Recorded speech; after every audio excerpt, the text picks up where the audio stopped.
umat Islam, di mana pada waktu itu kita membicarakan hadis mengenai periodisasi perjalanan sejarah umat Islam.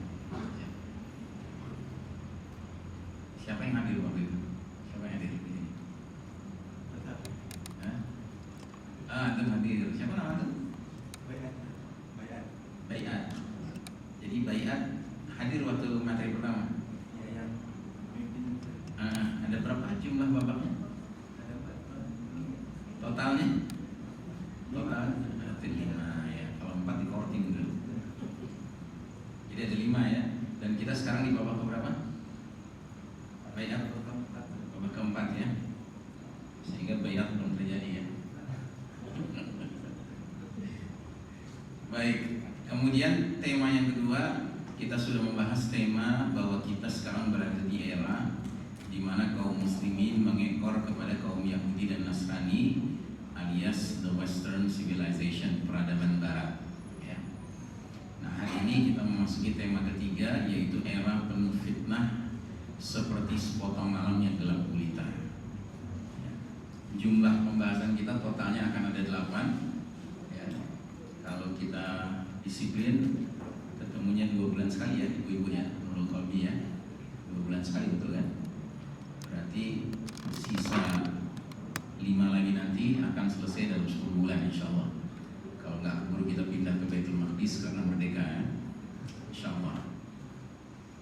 Baik saudara sekalian rahimakumullah, kaji kita pada pagi hari ini mengambil rujukan dari hadis riwayat Imam Muslim, hadis sahih, di mana Nabi Muhammad SAW bersabda, "Badiru bil a'mali fitanan ka qita'il lailil muslim."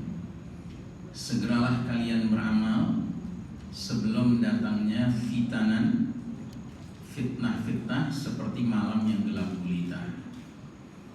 Yusbihur rajulu mu'minan wa yumsi kafiran. Di pagi hari seseorang masih dalam keadaan mukmin, beriman, lalu menjadi kafir di sore harinya. Aw yumsi mu'minan wa yusbihu kafiran. Atau di sore hari seseorang masih dalam keadaan mukmin, beriman, lalu menjadi kafir di pagi harinya.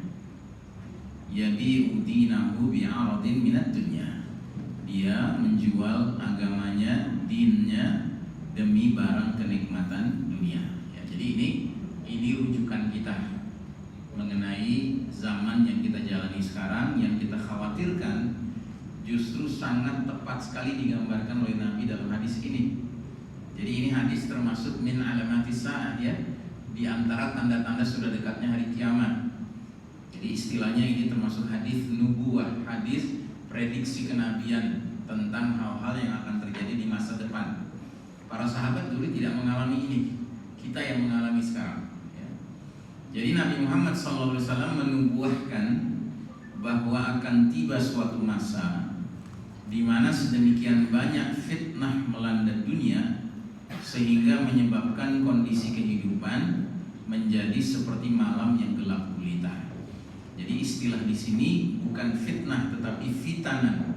Karena fitanan itu bentuk jamak, bentuk plural dari kata fitnah. Kalau fitnah itu satu ujian, kalau fitanan itu banyak ujian. Jadi Nabi sudah peringatkan akan datang suatu masa di mana dunia ini diselimuti oleh ujian yang begitu masif, begitu banyak, sehingga dunia menjadi seperti malam yang gelap gulita.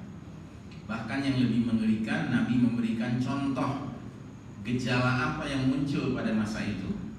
Contohnya adalah seseorang pagi hari masih beriman, sore harinya kafir. Atau seseorang sore harinya masih beriman, pagi harinya kafir. Ya. Ingat, Nabi kalau menggunakan kata-kata tentunya dibimbing langsung oleh Allah Ta'ala. Jadi tidak sama antara pagi beriman, sore kafir, dengan pagi berbuat kebaikan, sore berbuat kejahatan. Tidak sama kan? Sama atau tidak? Tidak sama ya. Karena tidak semua muslim mengerjakan keburukan, mengerjakan kejahatan, maka serta-merta boleh dikatakan dia kafir, tidak boleh. Ya. Karena tidak semua jenis kejahatan itu menyebabkan seseorang murtad, menjadi kafir. Ya. Makanya kita tidak boleh sembarangan mentakfir. Mentakfir itu artinya menyatakan seseorang sudah kafir, sudah keluar dari Islam, itu tidak boleh. Ya. Tapi juga jangan lantaran itu tidak boleh, lalu kita tidak mengerti dosa-dosa apa yang bisa menyebabkan seseorang tadinya beriman menjadi kafir. Penting kita pelajari, ada ilmunya itu. Itu yang disebut dengan nawaqidul iman, pengetahuan tentang dosa-dosa yang membatalkan keimanan seseorang. Ya. Tapi tidak semua dosa, tidak semua kejahatan otomatis menyebabkan seseorang menjadi kafir. Nah, kalau Nabi mengatakan pagi beriman, sore kafir, ini berarti benar-benar orang ini terlibat dalam jenis dosa yang disebutnya nawaqidul iman, membatalkan keimanan. Ya. Siapa yang bisa ngasih contoh salah satu dosa yang membatalkan keimanan? Ada yang bisa kasih contoh? Hah? Murtad, oke. Ya itu udah jelas. Memang kita lagi ngomongin orang yang murtad. Nah sekarang apa yang menyebabkan orang murtad? Ada contohnya? Siapa yang bisa kasih contoh? Nah? Syirik. Syirik itu pengertiannya bagaimana?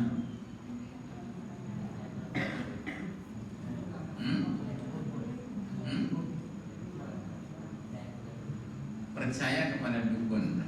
Ya.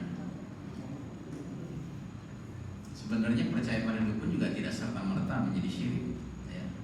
Tapi bisa dia mengalami dampak yang Nabi katakan 40 hari ke depannya ibadahnya tidak diterima sama Allah.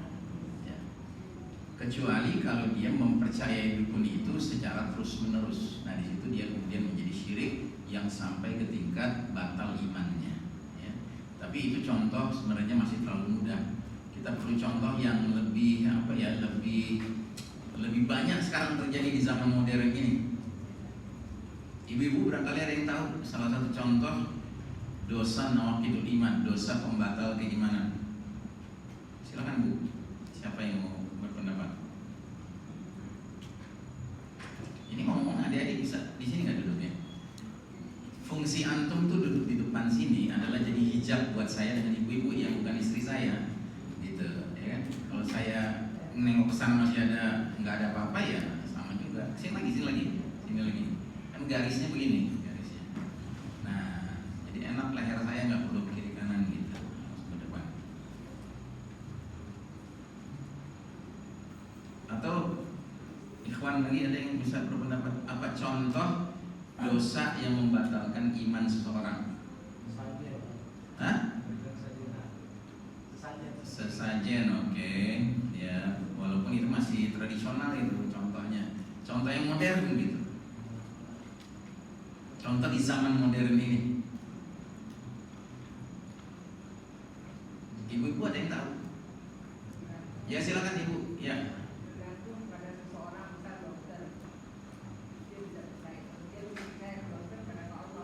Jadi dokter bilang ibu tinggal 2 bulan lagi hidup di dunia gitu ya. Jadi percaya gitu ya. Ya boleh, itu termasuk kasus modernnya. Ya, silakan Ibu. Mungkin ucapan atau perkataan seperti mengucapkan hari raya teman lain. Nah ini contoh konkret ini ya. Jadi misalnya menjelang tanggal 25 Desember ya punya tetangga orang Nasrani terus kita ucapkan selamat Natal. Itu termasuk kalimat yang bisa membatalkan keimanan. Kenapa? Karena kalimat itu seperti mengucapkan selamat untuk perbuatan seseorang yang sebenarnya syirik. Ya, karena mereka itu kan merayakan tanggal 25 Desember sebagai hari lahirnya apa? Lahirnya Yesus. Yang mereka yakini Yesus adalah anak Tuhan atau Tuhan itu sendiri. Ya. Nah, jadi kalau kita mengucapkan selamat, berarti seolah-olah kita membenarkan. Nah, pembenaran itulah yang bisa menyebabkan kita terjatuh pada dosa yang membatalkan keimanan. Karena dalam Islam tidak mungkin kita mengatakan Yesus itu anak Tuhan, apalagi Tuhan. Ya, lam yalid wa lam yulad wa lam yakul lahu kufuwan ahad. Saya minta satu lagi contoh di zaman modern sekarang ini, silakan Pak. WA dengan rest in peace. Rest in peace.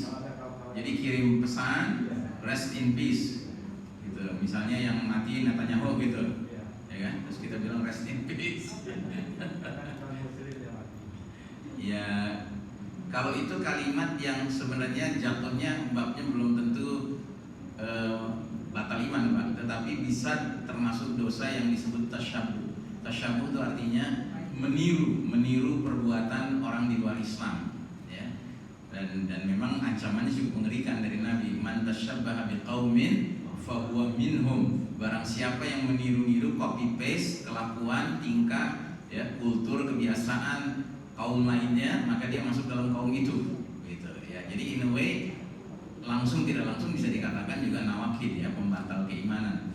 Tapi ada yang sekarang ini sangat banyak orang modern dengan mudahnya mengucapkannya. Apa misalnya? Silakan. Kadang kan orang bilang semua agama baik gitu. Tapi kalau bagi saya ini, maaf ya, saya kan mantan Nasrani. Saya kadang sering ngotot. Jadi kadang semua agama katanya baik. Sebenarnya kan yang terbaik itu kalau yang saya dalami sekarang itu Islam gitu. Jadi kadang Islam enggak itu benar gitu. Kadang suka masih ngotot gitu, kadang gitu. Kalau Ibu mengatakan semua agama baik, itu masih ada perdebatan, Bu. Iya. Tapi yang jadi masalah adalah semua agama benar. Itu yang jadi masalah, Bu.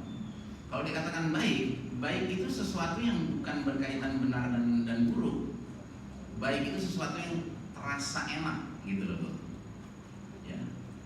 Jadi yang jadi masalah, ini Ibu sudah contohnya sudah mendekati, sudah bagus sekali. Cuma bukan soal semua agama baiknya, Bu. Semua agama benar, semua agama sama. Itu yang nggak boleh. Itu yang namanya faham pluralisme. Jadi faham pluralisme itu faham yang mengatakan bahwa semua agama sama, semua agama benar, semua agama baik, ya. Nah, terutama semua agama benar, itu yang tidak mungkin. Kenapa? Karena Allah Ta'ala jelas tegas menyatakan inna dina indallahil Islam. Sesungguhnya din yang Allah ridai di sisinya hanyalah Islam. Atau contoh lain surat Ali Imran ayat 85. Ya.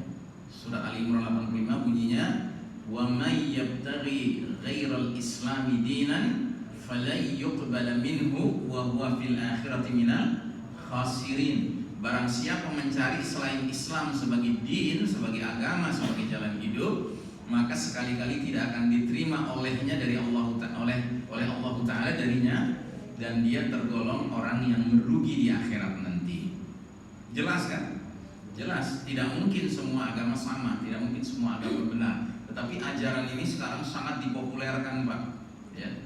Dan sayangnya tidak sedikit umat Islam bahkan yang disebut di masyarakat sebagai petinggi, pejabat itu mengucapkan kalimat ini, Pak. Itu padahal ini kalimat yang kelasnya bukan dosa kecil, bahkan bukan dosa besar, tetapi dosa nawaqidul iman, membatalkan keimanan, ya. Nauzubillahi min dzalik. Makanya kalau Bapak dan Ibu pernah mengucapkan kalimat ini mesti taubat. Mesti taubat. Tidak boleh lagi diulangi lagi.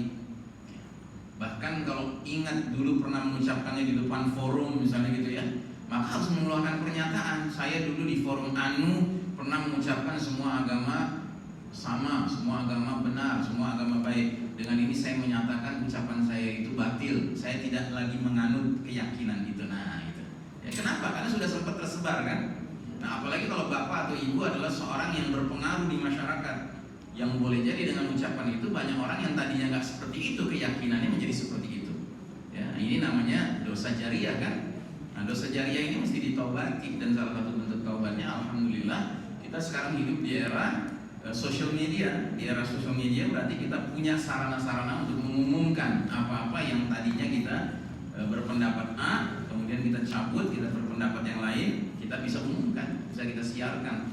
Ada yang namanya sarana wall, ya kan, kalau di Facebook, ada sarana status WA, kalau di WA dan seterusnya, ya bisa kita gunakan. Baik, nah jadi Bapak dan Ibu rahimakumullah, kita lanjutkan. Sebelumnya kita telah melihat betapa pentingnya seorang muslim memahami kondisi zaman yang sedang dijalaninya. Di saat ini kita sedang berada di babak paling gelap sepanjang sejarah umat Islam. Inilah masa di mana badai fitnah menyelimuti kehidupan umat manusia. Ya, siapa yang masih ingat? Kita di babak keempat sekarang, namanya babak apa? Babak mulkan jabriyatan, ya. Jadi ini adalah babak kepemimpinan mulkan jabriyatan, kata Nabi. Mulkan itu artinya penguasa-penguasa, jabriyatan itu artinya yang memaksakan kehendak mereka, ya. Jadi kepemimpinan dunia modern sekarang ini sangat banyak diisi ya, oleh figur-figur yang banyak memaksakan kehendak pribadinya atau kehendak kelompoknya, tapi bukan kehendak Allah dan kehendak Rasul, begitu. Sementara sewaktu Islam dahulu memimpin dunia ini, ya, pemimpin demi pemimpin bermunculan, sekalipun kadang-kadang ada yang zalim juga, tapi setidak-tidaknya mereka menyatakan sejak dari awal bahwa mereka memimpin berdasarkan kitabullah was sunnah, ya, Al-Quran dan sunnah, yang berarti berdasarkan kehendak Allah dan kehendak Rasul, begitu, ya. Baik, nah jadi ini menyebabkan kita hidup di babak paling kelam dalam sejarah umat Islam. We are living in the darkest chapter of the Islamic history. Inilah babak di mana Allah Ta'ala menguji umat Islam dengan posisi kekalahan, sedangkan kaum kafir Yahudi dan Nasrani berada di dalam posisi memimpin dunia. Diizinkan Allah Ta'ala memimpin dunia. Dan saya ingatkan sekali lagi, izin Allah tidak sama dengan ridha Allah, ya. Kita orang Indonesia karena nggak ngerti bahasa Arab seringkali campur aduk. Kalau Allah mengizinkan sesuatu langsung yakin Allah ridha dengan hal ini, gitu ya. Tidak serta merta. Jadi misalnya Anda punya jagoan gitu, ya kan, pingin Anda jadikan dia pemimpin, terus akhirnya menang gitu, ya, pilihan nomor sekian gitu, jadi menang, tuh kan Allah ridho sama dia. Nah ini ngawur, ya. Allah izin dia jadi pemimpin, iya, tapi Allah ridho nanti dulu. Jadi kayak sekarang kita hidup di bawah naungan kepemimpinan Yahudi dan Nasrani, ini izin Allah. Tapi apa Allah ridho dengan kepemimpinan Yahudi dan Nasrani? Ya tidak. Karena Yahudi Nasrani tidak memimpin berdasarkan kitabullah was sunnah, ya kan? Allah itu hanya meridhai kepemimpinan yang memimpin dengan kitabullah was sunnah sebagai acuan di dalam memimpin masyarakatnya, gitu. Karena pada hakikatnya yang namanya kepemimpinan itu adalah upaya mengajak masyarakat yang dia pimpin menuju keridhaan Allah Subhanahu wa taala. Makanya ada rangkaian ayat di surat Al-Ahzab yang menunjukkan penyesalan penghuni neraka dan sebabnya kenapa mereka menyesal. Mari kita lihat rangkaian ayat itu. Tolong dibuka Al-Qur'annya, surat Al-Ahzab ayat 66, 67, 68. Kalau kalian nggak perlu buka ya, hafal ya. Nah, gitu. Coba buka Al-Ahzab 66, 67, 68. Saya minta yang baju hitam baca.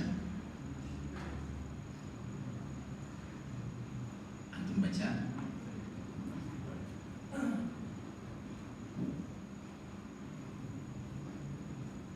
Baik, Quran. Ayo. Suaranya yang jelas ya. Siapa namanya? Faiz.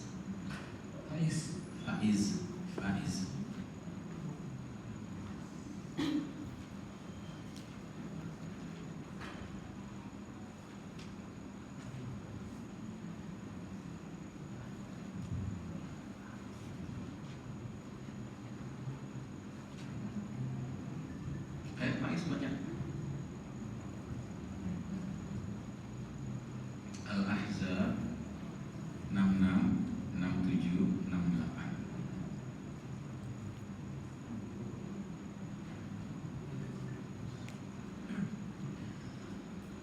A'udzu billahi minasy syaithanir rajim.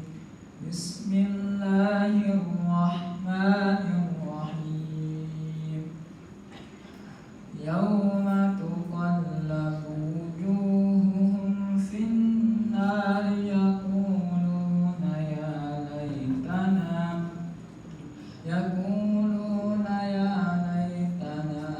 ata'na Allah wa ata'na ar-rasula wa qalu rabbana inna ata'na sadatana wa kubara'ana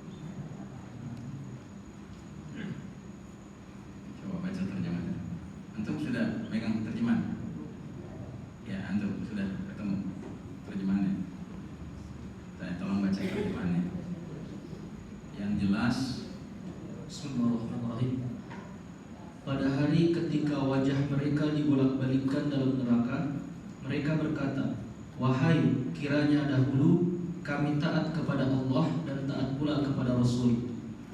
Dan mereka berkata, "Ya Tuhan kami, sesungguhnya kami telah menaati para pemimpin dan para pembesar kami, lalu mereka menyesatkan kami dari jalan yang benar. Ya Tuhan kami, timpakanlah kepada mereka azab 2 kali lipat dan laknatlah mereka dengan laknat yang besar." Ya. Jadi ini 3 ayat menggambarkan penderitaan dan penyesalan ahlun nar, penghuni neraka. Dan Allah menggambarkannya dengan gambaran yang begitu mengerikan ya. Yauma taqallabu wujuhuhum fin nari, pada hari ketika muka mereka penghuni neraka dibolak-balik di api neraka ya, mereka berkata, "Ya laitana ata'na Allah wa ata'na Rasulah." Apa tadi terjemahannya? "Ya laitana ata'na Allah wa ata'na Rasulah," ayat 66. Wahai kiranya dahulu kami taat kepada Allah dan Wahai kiranya dahulu kami mentaati Allah dan mentaati Rasul. Jika ayat ini cuma sampai di sini, pesannya jelas bahwa penghuni neraka itu menjadi penghuni neraka karena mereka tidak mentaati Allah dan tidak mentaati Rasul, ya kan? Jelas kan? Sampai di sini. Dan pengertian tidak mentaati Allah, tidak mentaati Rasul artinya apa? Tidak mengikuti Al-Quran yang berasal dari Allah dan tidak mengikuti As-Sunnah yang berasal dari Rasul, kan begitu? Ya. Tapi Allah tidak menghendaki berhenti sampai di situ pengetahuan kita. Allah ingin menjelaskan apa pasalnya kok mereka waktu di dunia tidak mentaati Allah dan tidak mentaati Rasul. Mereka jelaskan di ayat berikutnya. Wa qalu rabbana inna ata'na sadatana wa kubara'ana fa'adalluna sabila. Mereka berkata, "Ya Rabb kami, sungguh dahulu di dunia kami telah mentaati ya sadatana wa kubara'ana." Tadi terjemahannya itu, kami telah mentaati para pemimpin-pemimpin kami dan para pembesar-pembesar kami. Ternyata mereka menyesatkan kami dari jalan Allah yang lurus, jalan yang benar. Jadi kalau kita baca ayat kedua ini, ada sebabnya mereka tidak mentaati Allah dan tidak mentaati Rasul. Apa sebabnya? Karena lebih mentaati pemimpin dan pembesar, yang padahal pemimpin dan pembesar itu nggak ngajak ke Allah dan Rasul. Paham ya? Ya. Jadi inti masalah kepemimpinan itu di mana? Inti masalah kepemimpinan, jika pemimpin itu memimpin berdasarkan Quran dan Sunnah, kehendak Allah dan kehendak Rasul, berarti itu kepemimpinan yang mudah-mudahan diridhai Allah. Tapi jika tidak, jadi mereka memimpin itu seenak maunya dia saja. Nggak ada tuh ngeliat Quran, nggak ada ngeliat hadis, ya kan? Nggak ada ngeliat apa maunya Allah, maunya Rasul, ya kan? Pokoknya apa maunya dia, maunya kelompok di belakang dia yang ngatur dia, mau itu oligarki, mau itu partai, mau apa. Yang jelas bukan kehendak Allah dan Rasulnya. Ini namanya dia bukan memimpin masyarakat menuju ridha Allah dan ridha Rasul, ya kan? Begitu. Makanya di ayat terakhir, penyesalan penghuni neraka ini karena salah mentaati para pemimpin dan pembesar yang menyesatkan itu, mereka cuma bisa bilang Rabbana atihim Rabbana apa? Ayat 68. Rabbana atihim dhi'faini minal adzabi wal'anhum la'nan kabira. Ya Rabb kami, timpakan pada mereka mantan pemimpin kami, mantan pembesar kami, ya. Azab 2 kali lipat dari yang kami terima, dan laknatlah mereka dengan laknat yang besar, ya. Nah, jadi Bapak dan Ibu rahimakumullah, saya ingatkan sekali lagi, kita sedang diuji Allah dengan kekalahan di satu sisi, dan di lain sisi Allah sedang mengizinkan kaum kafir Yahudi Nasrani yang mimpin dunia. Bukan berarti Allah ridha dengan kepemimpinan itu, karena izin dan ridha Allah tidak sama, ya. Ya contohnya misalnya korupsi. Korupsi itu kan pencurian. Allah ridha nggak dengan pencurian? Tidak, Allah murka dengan pencurian. Saking murkanya sampai Allah bikin aturan hukum, ya kan? Yaitu as-sariqu was-sariqatu faqta'u aydiyahuma. Ya. Pencuri laki-laki, koruptor laki-laki, dan pencuri perempuan, koruptor perempuan, potong tangannya. Itu murka, Allah murka dengan korupsi. Tapi korupsi bisa terjadi nggak sekarang? Bisa. Korupsi terjadi sekarang ini dengan atau tanpa izin Allah? Dengan izin Allah, makanya bisa terjadi. Ya, jadi korupsi bisa terjadi karena izin Allah, tapi Allah ridha nggak ridha. Jangankan korupsi, perzinahan bisa terjadi nggak? Bisa terjadi. Nah, dia terjadi karena apa? Karena Allah izinkan, tapi Allah nggak ridha. Ya. Boro-boro Allah ridha dengan zina, buktinya nggak ada larangan berzina dalam Al-Quran. Yang ada tuh wala taqrabuz zina, jangan dekati zina. Nggak ada wala yaznu, jangan kalian berzina, nggak ada. Yang ada tuh jangan dekati. Saking Allah tidak ridhonya dengan zina. Ya, baik. Nah, jadi saudara rahimakumullah, Nabi Muhammad SAW telah mengangkat dalam sebuah hadis yang sudah kita bahas juga dalam UMZ nomor 2, yaitu tentang era di bawah kepemimpinan Yahudi dan Nasrani. Hadis yang berbunyi la tattabi'unna sunanal ladzina min qablikum shibran bi shibrin wa dhira'an bi dhira'in hatta law dakhalu fi juhri dabbin lattaba'tumuhum. Sungguh kalian kelak nanti di akhir zaman benar-benar akan mengikuti kebiasaan jalan hidup, way of life orang-orang sebelum kalian, sejengkal demi sejengkal dan sehasta demi sehasta, sehingga sekiranya mereka yang kalian ikuti itu jelas-jelas masuk lubang kadal, kalian pasti akan terus saja mengikuti mereka. Terus seorang sahabat bertanya, ya Rasulullah, al-Yahuda wan Nasara, ya Rasulullah, apakah yang kau maksud mereka itu kaum Yahudi dan Nasrani? Nabi menjawab, faman, siapa lagi kalau bukan mereka. Jadi jelas. Dan kita sedang menghadapi zaman itu. Inilah zaman di mana kita berada di fase keempat perjalanan sejarah umat Islam yang disebut oleh Nabi dengan fase mulkan jabriyatan, ya, fase penguasa-penguasa yang memaksakan kehendak mereka. Dan sejak kapan kita berada di fase keempat ini? Sejak Allah Ta'ala memutuskan bahwa umat Islam harus turun dari panggung kepemimpinan dunia ini. Pada tahun berapa itu? 1342 Hijriah, 1924 Masehi. Kalau pakai hitungan Hijriah berarti sudah 104 tahun sejak, ya, kita memasuki fase keempat ini. Kalau pakai hitungan Masehi sudah 100 tahun kita berada di fase keempat ini, ya, di bawah dominasi Yahudi dan Nasrani, khususnya Yahudi. Begitu. Jelas ya? Nah, jadi saudara rahimakumullah, karenanya mengikuti gambar yang ada di sini, ini gambar berdasarkan hadis, ya.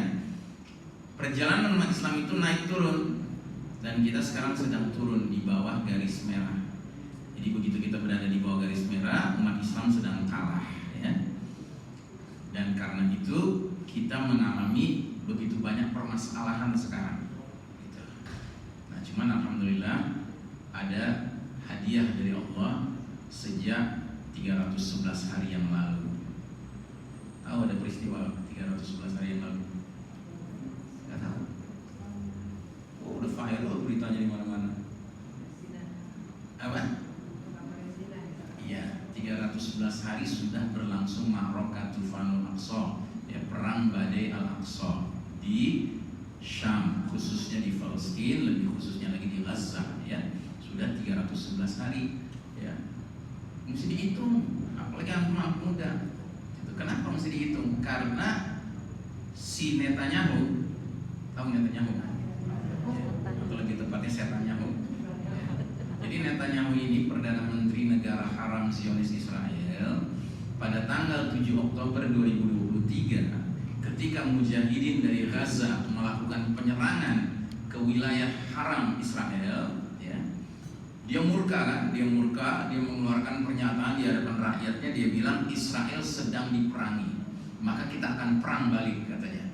Dan kita perang lawan Hamas, ya. Ini ucapan dusta.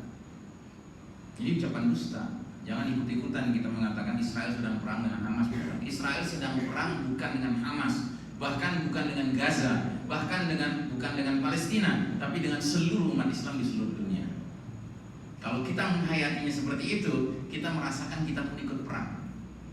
Dan karena kita sadar kita sedang diperangi, kita harus hitung harinya. Jangan kita nggak connect dengan itu, ya. Salah satu pesannya Ismail Haniyah rahimahullah, ya, pemimpin Hamas yang baru saja dibunuh, mudah-mudahan syahid tanggal 31 Juli kemarin, beliau berpesan, kalau seorang muslim mengatakan dia peduli dengan Gaza, ini level biasa dia bilang. Karena peduli itu bahkan orang barat kafir pun peduli. Gitu. Seharusnya seorang muslim itu menghayati dirinya sebagai korban juga. Dan itu hanya bisa terjadi kalau kita menghayati kita ikut berperang. Paham ya? Dan memang perang ini ada dua dimensi, ada perang fisik yaitu yang sedang terjadi sekarang di Gaza, dan ada perang narasi, perang opini, ghazwul fikri, ya perang narasi, perang opini yang kita harus juga ikut terlibat di dalamnya. Dan caranya bagaimana? Ya minimal kita sebarkan berita-berita tentang apa yang terjadi, ya, dan kita bahkan menyebarkan pandangan-pandangan Islam tentang peristiwa ini, begitu, ya. Baik. Nah, jadi saudara rahimakumullah, saya katakan tadi, alhamdulillah sejak 311 hari yang lalu Allah kasih hadiah kepada kita. Apa itu hadiahnya? Hadiahnya berupa pecahnya perang ini. Ini hadiah buat kita. Kenapa? Karena dengan pecahnya perang ini Allah membuktikan janjinya. Ya. Tolong dicatat, terutama adik-adik yang sedang sibuk menghafalkan Quran, surat Al-Anfal ayat 41. Ya. Apa kata Allah? Di dalam rangkaian ayat yang cukup panjang itu, Allah di tengah-tengahnya di bagian belakang mengatakan Yaumal Furqan, Yaumal Taqal Jama'an. Hari Furqan adalah hari bertemunya dua pasukan. Furqan artinya apa? Pembeda. Antara apa dengan apa? Dengan al-haq dengan al-batil, ya. Jadi Allah Ta'ala mengatakan hari dibedakannya mana yang hak, mana yang batil. Hari Furqan, hari pemisahan mana yang hak, mana yang batil, itu adalah hari bertemunya dua pasukan. Bertemunya dua pasukan itu peristiwa apa? Perang, ya kan? Jadi perang itu akan menjadi sebab masyarakat menjadi kenal mana yang hak, mana yang batil. Tapi tidak semua perang, ya, tidak semua perang. Nah, ayat ini kalau kita pelajari hadisnya, asbabun nuzulnya, tafsirnya maksud saya, dia berkaitan dengan perang Badar. Dan memang perang Badar itu adalah perang pertama yang langsung dipimpin Nabi Muhammad SAW pada pihak mukmininnya melawan kaum musyrikin Quraisy kafir. Perang pertama. Dan dalam perang itu Allah memenangkan siapa? Kaum mukminin. Ya. Bahkan Allah tegas-tegas mengatakan di surat Al-Anfal, maksud dari perang Badar itu liyuhiqqal haqqa wa yubtila batila walau karihal mujrimun, agar Allah membenarkan yang benar dan agar Allah membatilkan yang batil, begitu, ya. Jelas ya? Nah, jadi sejak perang Badar masyarakat Jazirah Arab pun mulai melek gitu. Oh, ternyata di sini ada kumpulan manusia-manusia dipimpin Muhammad, ya kan, dengan ajarannya namanya tauhid. Sementara di sini ada kumpulan manusia-manusia yang dipimpin penguasa kafir Quraisy yang mereka itu syirik, begitu. Jadi makin jelas. Tapi nggak semua perang seperti itu.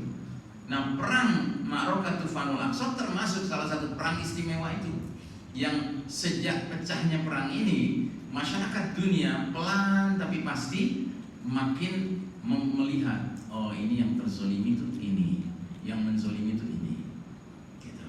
Ini pihak yang mempunyai nilai-nilai yang mulia, ya, sabar, punya nilai-nilai tabah, ya, punya nilai-nilai hidup terhormat, ya, punya nilai-nilai mati mulia bahkan, begitu, ya. Dan ini telah membuat banyak sekali masyarakat di Barat yang awalnya pro Israel menjadi pro Palestina. Kenapa? Karena mereka menjadi sadar, oh ini yang benar, ini yang salah, gitu.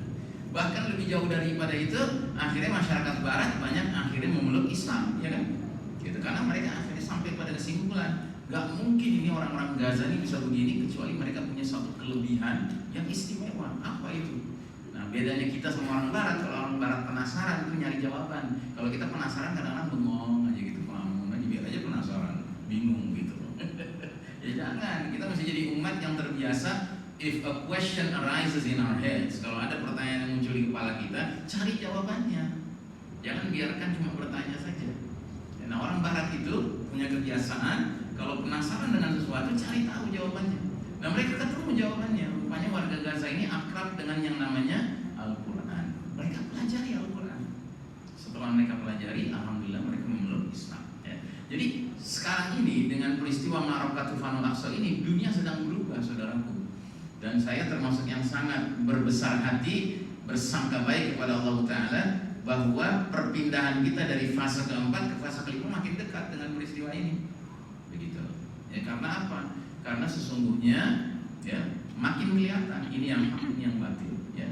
Sisanya tinggal kita mau ikut serta nggak di dalam upaya menyuarakan yang hak itu hak, menyuarakan yang batil itu batil.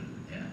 Jangan malah sebaliknya, saudara-saudara kita lagi dizolimi di Gaza, tahu-tahu kita pergi ke Israel, ketemu presidennya, senyum-senyum, jabat tangan sama presiden. Ya. Tahu nggak ada peristiwa? Tahu peristiwa itu? Tahu ya? Gitu. Dari negara mana tuh 5 anak muda yang ketemu presiden Israel? Bukan Indonesia, bukan Wakanda. Ya, dari Wakanda. Ya. Kalau dari Indonesia nggak ada, Pak. Ya, nggak ada. Tapi dari Wakanda, oh dahsyat. Nah, jadi saudara rahimakumullah, selanjutnya kaum kafir Yahudi Nasrani merancang, membangun dan mengokohkan tegaknya sistem kafir syirik yang mereka kasih nama Novus Ordo Seclorum, alias New World Order, tatanan dunia baru, sebagai kontras dari tatanan dunia lama yang merupakan sistem iman tauhid. Ya, jadi kita sewaktu memimpin dunia sejak Nabi hijrah ke Madinah, ya kan, Nabi di fase pertama kan Nabi yang mimpin umat Islam. Ya. Maka Nabi memimpin setelah hijrah ke Madinah itu langsung meroket gitu, langsung menanjak gitu ya. Terus seluruh jazirah Arab tunduk kepada ya kepemimpinan Islam. Dan itu berlangsung terus sampai fase kedua era Khulafaur Rasyidin, Al-Khilafatul Alaminah Nubuwah selama 30 tahun sampai tahun 40 Hijriah, ya tetap umat Islam yang memimpin dunia ini. Bahkan setelah itu fase ketiga era Mulkan Adhan, raja-raja yang menggigit yang ditandai dengan para khalifah-khalifah kerajaan Bani Umayyah, kerajaan Bani Abbasiyah, Kesultanan Utsmani Turki, itu terus umat Islam masih yang memimpin. Nah, tapi begitu kita sudah tidak memiliki lagi khilafah tahun 1342 1924 Masehi, maka kita meluncur ke bawah karena yang memimpin dunia bukan lagi umat Islam. Ya. Nah, tapi insya Allah ya, kita nanti akan berjaya kembali. Nah, jadi sewaktu kita memimpin, kita dulu memimpin tentunya dengan sistem kehidupan yang fondasinya iman tauhid. Sewaktu umat Islam berjaya. Nah, tapi ketika kaum kafir yang memimpin, Yahudi Nasrani, mau nggak mereka meneruskan sistem iman tauhid? Mau tidak? Ya tidak mau lah. Kenapa tidak mau? Ya karena mereka tidak beriman, tidak bertauhid, ya kan? Nah, sehingga sistem yang mereka tawarkan adalah sistem kafir, sistem syirik, begitu. Yang bahkan mereka kasih nama New World Order, tatanan dunia baru. Untuk apa? Untuk diperlihatkan bahwa yang dulu sistem iman tauhid itu adalah Old World Order, tatanan dunia lama. Yang namanya yang lama, yang kuno mesti ditinggalkan. Kita pakai yang baru dong, begitu. Jadi tatanan dunia baru sepantasnya disebut sistem Dajjal, sebuah tatanan dunia yang sejatinya dipersiapkan untuk menggelar karpet merah penyambutan hadirnya juru selamat mereka, yaitu Ad-Dajjal. Umat Islam didorong untuk turut serta mendukung sistem Dajjal, yang berarti diajak untuk turut menyambut hadirnya fitnah paling dahsyat sepanjang sejarah Bani Adam. Ya, jadi mereka memberi nama New World Order, maksudnya ke sini, ke sistem kafir syirik ini.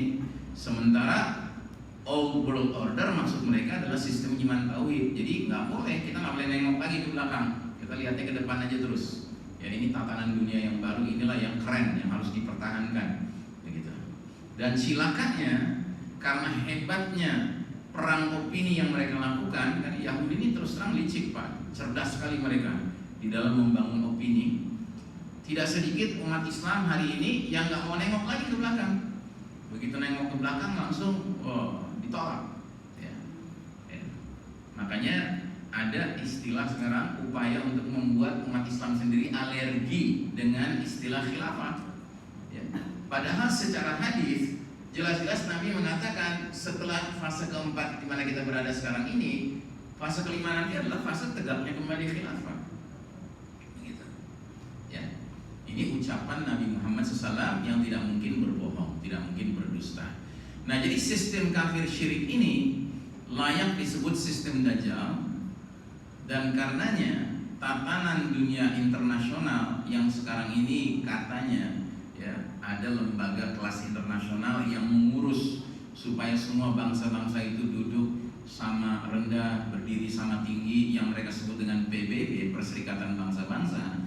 Ini pada hakikatnya bukanlah sebuah lembaga yang benar-benar menyebabkan semua anggotanya duduk sama rendah, berdiri sama tinggi, tidak. Dan karenanya yang lebih pantas menjadi simbol itu bukan ini kan simbol PBB. Yang layak jadi simbol itu sebenarnya ini. Nah ini, kelihatan nggak simbolnya? Nggak kelihatan ya, kurang jelas ya. Nah saya perjelas. Nah ini simbolnya. Ini simbol yang lebih pantas dijadikan simbol dari kepemimpinan dunia sekarang.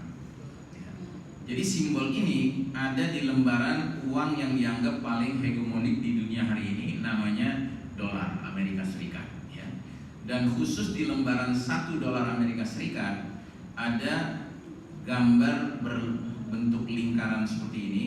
Di bawahnya ada tulisan The Great Seal. Seal itu stempel, Great itu mulia, jadi stempel yang mulia. Nah stempel yang mulia ini ada gambarnya. Saya perjelas tadi, ini gambarnya. Gambarnya piramida yang terpotong bagian atasnya. Lalu di atas piramida terpotong bagian atasnya ini ada segitiga. Yang segitiga ini cocok untuk diletakkan di pucuk piramida itu. Dan di dalam segitiga pucuk piramida ini ada gambar mata tunggal, mata sebelah ya. Dan di sekitar segitiga bermata tunggal ini ada garis-garis yang mengarah keluar, yang mengesankan seolah-olah mata ini adalah sumber cahaya, sumber sinar, ya. Illuminating itu bahasa Inggris, artinya bersinar kemana-mana, ya. Dan di bawahnya ada tulisan bahasa Latin Novus Ordo Seclorum. Novus itu artinya new, baru. Ordo itu artinya order, tatanan. Seclorum artinya sekuler, artinya world, dunia. Jadi Novus Ordo Seclorum artinya new world order, tatanan dunia baru ya. Jadi tatanan dunia baru itu sebuah piramida tunggal yang pucuk bagian atasnya simbolnya ya segitiga bermata sebelah. Nah bagi kita umat Islam, simbol mata sebelah itu simbol apa? Simbol Dajjal, ya kan? Jadi ada hadisnya Nabi bersabda, innahu a'warul aini wa inna rabbakum laisa bi'awar. Sesungguhnya Dajjal itu bermata sebelah, sedangkan Rabb kalian Allah Ta'ala tidak bermata sebelah ya. Lalu mereka tulis di atasnya Anuit Quetis. Ini lagi-lagi bahasa Latin juga, artinya he has favored our undertakings. Dia, si mata sebelah ini, telah merestui berbagai upaya-upaya kami. Undertaking itu artinya effort atau upaya. Tapi juga undertaking itu bisa berarti pengambil alihan.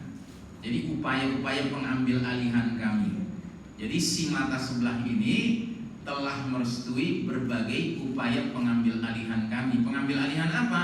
Sistem dunia yang tadinya sistem iman tauhid menjadi sistem kafir syirik, penyempurnaan gitu loh. Ya. Nah, jadi simbol ini adalah simbol sekaligus proyek besar mereka. Mereka ingin seluruh populasi planet bumi ini masuk ke dalam satu kotak piramida yang berada di bawah kepemimpinan si mata sebelah. Begitu. Ya. Nah, yang menariknya ada seorang penulis dari Inggris, beliau Muslim belakangan ya. Namanya Ahmad Thompson. Beliau menulis buku dengan judul Dajjal the Antichrist ya. Jadi bukunya seperti ini, aslinya ya bahasa Inggris. Penulisnya namanya Ahmad Thompson. Buku ini pernah diterjemahkan ke bahasa Indonesia dengan judul Sistem Dajjal. Diterbitkan oleh penerbit dari Bandung, namanya Penerbit Semesta, tahun 2000. Tapi sayang, buku terjemahan bahasa Indonesia yang mirip juga, warnanya merah juga seperti aslinya, ini cuman beredar 2 tahun di Indonesia. Alhamdulillah saya termasuk yang punya buku ini. Jadi tahun 2000, 2001 ya kan dia beredar. Tapi setelah itu hilang. nggak ada sama sekali. Ditelusuri penerbitnya juga belum tikar. Gitu, ya. Mungkin sistem Dajjal ini bukunya dibeli sama sistem Dajjal, ya, atau para pendukung sistem Dajjal. Alhamdulillah tahun 2013 terbit lagi oleh penerbit lain dengan judul yang sama, sistem Dajjal, dengan cover yang berbeda, tapi isinya sama. Ya. Nah, apa yang menarik dari buku ini? Jadi Ahmad Thompson itu menjelaskan bahwa di dalam buku beliau Dajjal the Antichrist ini, dalam bahasa Inggrisnya sistem Dajjal, Ahmad Thompson punya pendapat bahwasanya Dajjal itu bisa dilihat dari 3 sisi. Bisa dilihat dari sisi the individual, oknumnya. 2, bisa dilihat dari sisi a worldwide social and cultural phenomenon, peradabannya. Sama yang ketiga dari sisi an unseen force, suatu kekuatan gaib yang tidak tampak, yang tidak terlihat, ya.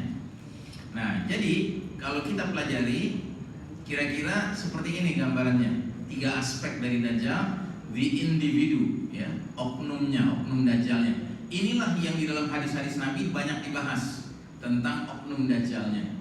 Dan sampai detik ini dia belum keluar, ya. Lam yakhruj ba'd, ya, Dajjal ini belum keluar, tapi bakal keluar. Dan kalau dia keluar, dia akan menebar fitnah, ya, dahsyat sekali fitnahnya, ya. Nah, jadi ini kita nggak tahu jadwal keluarnya Dajjal kapan. Cuman kalau melihat kematangan situasi dan kondisi, sepertinya jadwal keluarnya Dajjal nggak lama lagi, ya. Sambil kita nggak boleh berharap ketemu Dajjal, ya. Jangan sekali-kali karena Anda merasa Dajjal ini hebat sekali, bisa menurunkan hujan dengan satu perintah telunjuk tangannya, bisa mengeluarkan tumbuh-tumbuhan dari satu perintah telunjuk tangannya ke bumi, keluar tumbuh-tumbuhan. Wah, penasaran juga pengen ketemu gitu, jangan. Ya nggak boleh. Karena Nabi jelas-jelas mengatakan man sami'a bid-Dajjal falyan'a anhu, barang siapa mendengar Dajjal mendekat ke negerinya, ke kampungnya, ke desanya, ke kotanya, hendaknya dia menjauh dari Dajjal. Karena demi Allah, kata Nabi, ada seseorang yang asalnya beriman, lalu begitu Dajjal muncul, dia mendatangi Dajjal. Akhirnya begitu dia ketemu Dajjal, langsung dia jadi hamba Dajjal, jadi pengikut Dajjal. Karena hebatnya syubhat, hebatnya tipu daya Dajjal. Begitu. Jadi jangan punya perasaan penasaran ingin ketemu Dajjal, ya. Baik. Nah, kemudian aspek yang kedua, aspek worldwide social and cultural phenomena, gejala sosial budaya globalnya Dajjal. Inilah yang diwakili oleh yang kita lihat sekarang dalam berbagai aspek kehidupan, ya. Jadi kalau Anda pernah belajar mata kuliah kewirausahaan, itu biasa digunakan nih istilah I, Pol, Exos, Bud, Kum, Med, Far, Mil, dan seterusnya, gitu. Jadi maksudnya aspek Dajjal dalam hal peradaban itu sudah meliputi semua aspek kehidupan, ideologi, politik, ekonomi, sosial, budaya, hukum, medis, farmasi, militer, pendidikan, pertahanan, keamanan, pendek kata semua bidang. Semua bidang kehidupan itu sudah ada nilai-nilai Dajjal di dalamnya.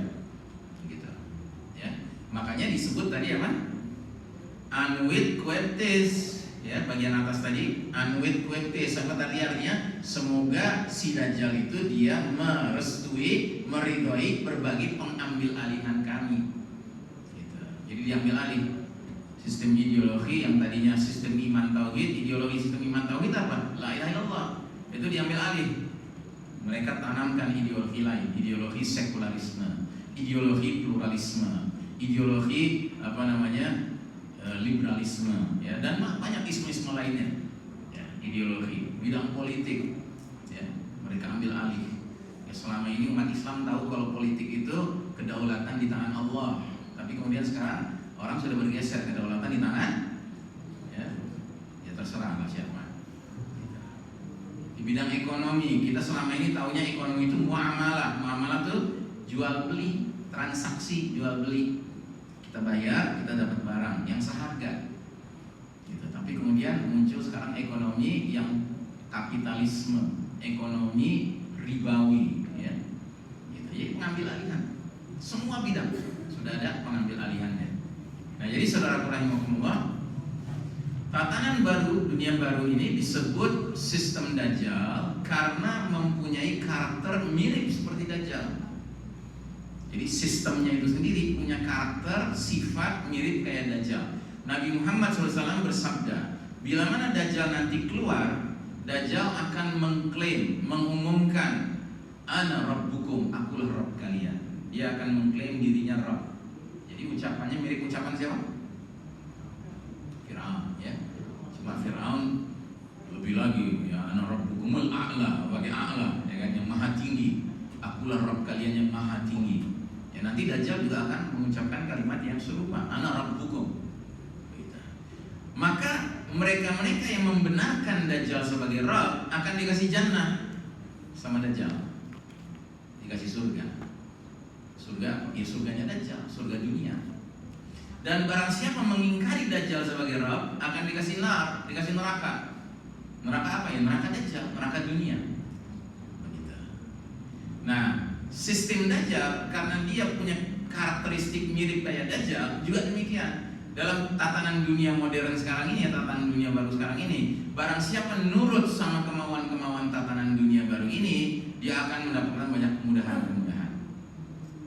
Tapi barang siapa menentang tatanan dunia baru ini, dia akan mengalami banyak kesulitan. Contoh sederhananya dan contoh kecil saja, seperti yang pernah kita alami 3 tahun yang lalu, yang disebut dengan pandemi, yang lebih layak disebut plandemi, ya.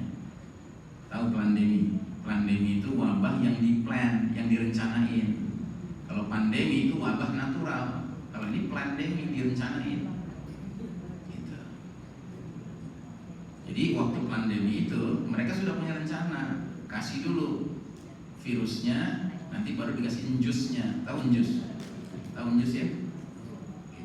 Nah, barang siapa mau diinjus, ya kan, boleh ke mall, boleh naik pesawat, boleh naik kereta api, dikasih kemudahan, dikasih surga. Tapi barang siapa yang nggak mau, oh nggak boleh, sekolah nggak boleh, nyantri nggak boleh, ya banyak larangan kan, gitu.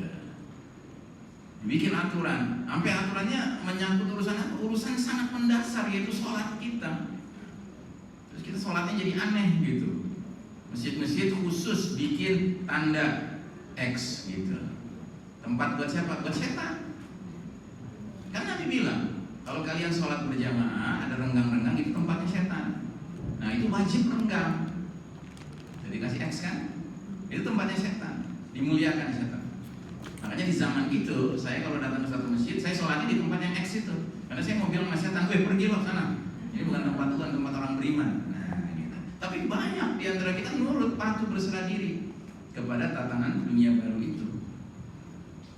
Makanya saya sering mengingatkan pada masa itu, mari kita sholat kembali mengikuti sunnah Nabi SAW, bukan mengikuti sunnah WHO. Gitu. Karena WHO ini bagian dari sistem Dajjal. Dan sampai sekarang masih banyak yang nggak percaya itu. Padahal bukti-bukti makin kelihatan. Makin banyak sekarang anak-anak muda yang sehat walafiat, biasa nge-gym gitu ya, nggak punya latar belakang sakit jantung, tiba-tiba mati sakit jantung, serangan jantung. Kenapa itu? Ya karena diinjus. Sedangkan injus itu bahagian dari upaya mereka melakukan depopulation project mengurangi jumlah penduduk dunia ini. Ya, jadi di dalam injus itu ada yang namanya, ya, zat-zat yang menimbulkan blood clotting. Blood clotting itu artinya penggumpalan darah. Dan kalau penggumpalan darah itu sudah sampai ke daerah urat nadi menuju ke jantung, ya otomatis timbul penyakit serangan jantung. Nah, jadi saudara rahimakumullah, mereka-mereka yang nurut, ya kan, dikasih kemudahan. Tapi mereka yang tidak nurut dikasih kesulitan. Dan ini akan makin lama makin banyak. Gitu. Makanya kita harus waspada. Ya, kayak sekarang ini ada muncul kasus polio, ya, polio. Gitu. Nah, bersamaan dengan dikasihnya imunisasi polio. Gitu. Jadi justru polio muncul karena imunisasi polio, tapi nggak mau diakui, pastinya. Gitu. Dianggap sebagai program bagus. Karena apa ya? Karena dari sono, dari atas sono, dari WHO. Ya kan? Makanya kita sangat prihatin ketika mendengar bahwa WHO akan kirim jutaan, ya, imunisasi polio ke Indonesia dan 1 juta ke warga Gaza. Karena di Gaza sekarang anak-anak sudah mulai banyak kena polio. Ya gimana enggak? Namanya mereka kurang makan dan segala macam. Tapi kalau solusinya adalah dikasih imunisasi, ibaratnya mempercepat kematian. Ya, nauzubillah min dzalik, ya, mengerikan sekali. Nah, jadi saudara rahimakumullah, Nabi Muhammad SAW pernah menyampaikan sebuah hadis seketika Nabi mendengar para sahabat sedang menyebut-nyebut soal Dajjal di dekat Rasulullah SAW. Dzukirat Dajjal wa inda Rasulillahi sallallahu alaihi wasallam. Dajjal disebut-sebut oleh para sahabat di dekat Rasulullah SAW. Jadi para sahabat lagi ngumpul ngobrol, ya kan? Masya Allah ya, ngobrolnya para sahabat tentang Dajjal. Ya kalau kita ngobrol kan kadang-kadang tentang ya apa namanya harga beras segala macam gitu ya. Nggak apa-apa sih, penting juga beras kan. Cuma masalahnya mereka punya kepedulian yang begitu serius terhadap alamatus sa'ah ya. Jadi begitu Nabi dengar para sahabat sedang membicarakan Dajjal, akhirnya Nabi langsung ikut serta dan Nabi mengatakan, la ana la fitnatu ba'dikum akhwafu indi min fitnatid Dajjal. Sungguh fitnah sebagian kalian lebih kukhawatirkan dari fitnahnya Dajjal. Ya, terus Nabi bilang walan yanjua ahadun mimma qablaha illa naja minha. Dan tidak ada seseorang pun yang selamat dari rangkaian fitnah tersebut melainkan dia pasti selamat pula menghadapi fitnah berikutnya. Wa ma suniat fitnatun mundu kanatid dunya saghiratun wala kabiratun illa li fitnatid Dajjal. Dan tidak ada fitnah yang dibuat sejak adanya dunia ini, baik fitnah yang kecil maupun yang besar, melainkan untuk menjemput kehadiran fitnah Dajjal. Jadi berdasarkan hadis ini Nabi ingin mengatakan Dajjal itu puncak fitnah, dia fitnah paling dahsyat. Tetapi sebelum keluarnya Dajjal, maka dunia ini akan diwarnai oleh fitnah-fitnah yang makin lama makin berat sampai ke puncak fitnah itu. Dan barang siapa ya yang satu fitnah ke fitnah berikutnya dia sanggup menghadapinya, dia akan selamat menghadapi fitnah berikutnya. Tapi barang siapa yang level fitnah paling bawah saja dia sudah terjerembab dalam fitnah itu, niscaya fitnah berikutnya yang lebih berat itu dia lebih terjerembab lagi. Dan ujung-ujungnya ketika fitnah Dajjal muncul, dia pasti langsung menjadi hambanya Dajjal gitu. Nah, sebelum Dajjal muncul, semua fitnah-fitnah di bawahnya itu kelasnya disebut dengan kelas fitnah Dajjal, Dajjal kecil gitu. Jadi kalau Dajjal nanti jadi biangnya tukang bohong gitu kan, ya sebelum itu muncul tukang bohong sebelumnya gitu. Nah, orang-orang yang nggak mampu gitu melihat tukang bohong sebagai tukang bohong, percaya sama dia. Nah, orang-orang yang percaya pada tukang bohong ini ya kan, ujung-ujungnya nanti bakal percaya sama biangnya tukang bohong, yaitu Dajjal gitu. Jelas ya? Baik, nah jadi saudara rahimakumullah, kita hidup di era yang sangat kelam sekarang ini ya, karena mereka-mereka yang sedang menyambut kedatangan Dajjal sudah sangat yakin kemunculannya tidak lama lagi ya, karenanya mereka ya melakukan upaya-upaya pembantaian besar-besaran ya di Gaza ini, karena mereka yakin ini semua adalah tumbal yang memang diperlukan untuk kehadiran majikan mereka yaitu Dajjal. Dan karenanya di antara wirid yang kita dianjurkan untuk membaca setiap pagi dan sore adalah surat Al-Baqarah 257. Karena wirid ini memberikan kepada kita kemampuan furqan, kemampuan membedakan mana yang sepatutnya kita taati dan mana yang sepatutnya kita jauhi, kita hindari, ya kita tolak ya. Allahu waliyul ladzina amanu yukhrijuhum minas zulumati ilan nur. Allah wali bagi orang-orang beriman. Wali itu punya 3 pengertian: pemimpin, pelindung, penolong. Bila seorang mukmin menjadikan Allah semata sebagai pemimpinnya, pelindungnya dan penolongnya, apa yang terjadi? Allah mengeluarkan mereka dari kegelapan kekafiran kepada cahaya iman. Sebaliknya, walladzina kafaru awliya'uhumut taghutu. Sedangkan orang-orang kafir, wali-wali mereka, pemimpin-pemimpin, pelindung-pelindung, penolong-penolong mereka ialah taghut. Taghut itu apa? Taghut itu syaitan. Dan siapapun yang berafiliasi ke syaitan ya. Apa yang terjadi kalau taghut dijadikan wali? Yukhrijunahum minan nuri ila zulumat. Niscaya mereka akan mengeluarkan orang-orang kafir ini dari cahaya menuju kegelapan kekafiran. Ulaika ashabun nari hum fiha khalidun. Mereka itulah penghuni neraka dan mereka kekal di dalamnya. Makanya banyak tokoh-tokoh dunia modern sekarang ini yang sudah terkena sistem Dajjal ini, mereka itu biasanya sambil mereka menjadi tokoh di tengah masyarakat, mereka juga menjadi anggota. Oh, tadi ada yang belum selesai saya jelaskan. Pantesan kok ada yang nggak nyambung nih. Nah, ini bagian ketiga ini saya belum jelaskan ya. Mohon maaf, saya cut dulu tadi ya. Jadi 2 aspek sudah saya bahas, aspek Dajjal sebagai individu yang belum keluar sekarang, lalu aspek Dajjal sebagai peradaban yang sekarang terlihat ini ya, di berbagai bidang kehidupan, ideologi, politik, sosial, budaya, medis, farmasi ya. pendidikan dan seterusnya. Tapi ada satu sisi lagi atau satu aspek lagi dari Dajjal yang sangat penting kita pahami, yang disebut dengan unseen force, kekuatan yang tidak tampak, kekuatan yang di balik layar, kekuatan yang gaib yang menyangkut sihir, ya. Nah, ini diwakili oleh apa? Diwakili oleh secret societies. Secret societies itu artinya masyarakat-masyarakat rahasia, diwakili oleh organisasi-organisasi rahasia bikinan Yahudi, ya. Namanya macam-macam, ada Freemasonry, ada Illuminati, ada Kabbalah, ada Knight Templar dan macam-macam, ya. Nah, banyak dari tokoh-tokoh dunia sekarang, termasuk kepala-kepala negara, perdana menteri, ya kan, termasuk bintang film, termasuk penyanyi, ya, termasuk artis, ya. Pendek kata orang-orang yang berpengaruh di masyarakat, taipan, pengusaha besar, gitu ya. Itu mereka menjadi anggota dari secret societies ini. Dan di dalam pertemuan-pertemuan mereka mengadakan pertemuan itu rahasia. Gitu. Nah, biasanya agenda mereka ada dua di dalam pertemuan-pertemuan secret societies itu. Agenda pertama adalah membicarakan tentang program-program yang sifatnya bisa merusak masyarakat dunia ini, termasuk bisa melakukan pengurangan populasi planet bumi ini. Bagaimana caranya planet bumi ini jumlahnya nggak sebanyak 8 miliar ini? Ini terlalu banyak nih, kita bagi-bagi kekayaan alam ini menjadi susah, ya kan? Kita nggak bisa kaya banget. Nah, gitu. Padahal udah kaya banget ya, tapi pengen kaya banget. Dengan cara apa? Kurangi jumlah penduduk manusia supaya bagi-baginya lebih banyak bagiannya masing-masing. Tapi bukan hanya itu program mereka. Mereka punya agenda kedua di dalam pertemuan rahasia itu, namanya mengadakan ritual-ritual setan, ya. Jadi penyembahan setan. Dalam bentuk apa? Ya dalam bentuk mereka benar-benar mengadakan ritual menyembah setan. Dan di dalam ritual itu mereka melakukan pengorbanan, ya, sacrifice. Nah, sacrifice itu berupa apa? Berupa penyembelihan manusia. Dan manusianya biasanya anak kecil. Jadi sembelih, Pak, benar-benar disembelih. Karena itu bagian dari yang dia yakini sedang menyembah Tuhan mereka, yaitu tagut tadi, syaitan tadi, ya. Itu disembelih, darahnya dikumpulkan, dibagi-bagi di gelas, diminum sama anggota yang hadir. Dagingnya dipotong-potong, dimakan apa adanya. Dan itu diyakini sebagai sarana untuk forever young, untuk mengawetkan, ya, diri supaya kulitnya kembali jadi jadi kencang gitu, ya. Wajahnya menjadi kayak usia 40-an padahal udah usia 75, ya 80 gitu, ya. Dan memang anehnya itu terjadi.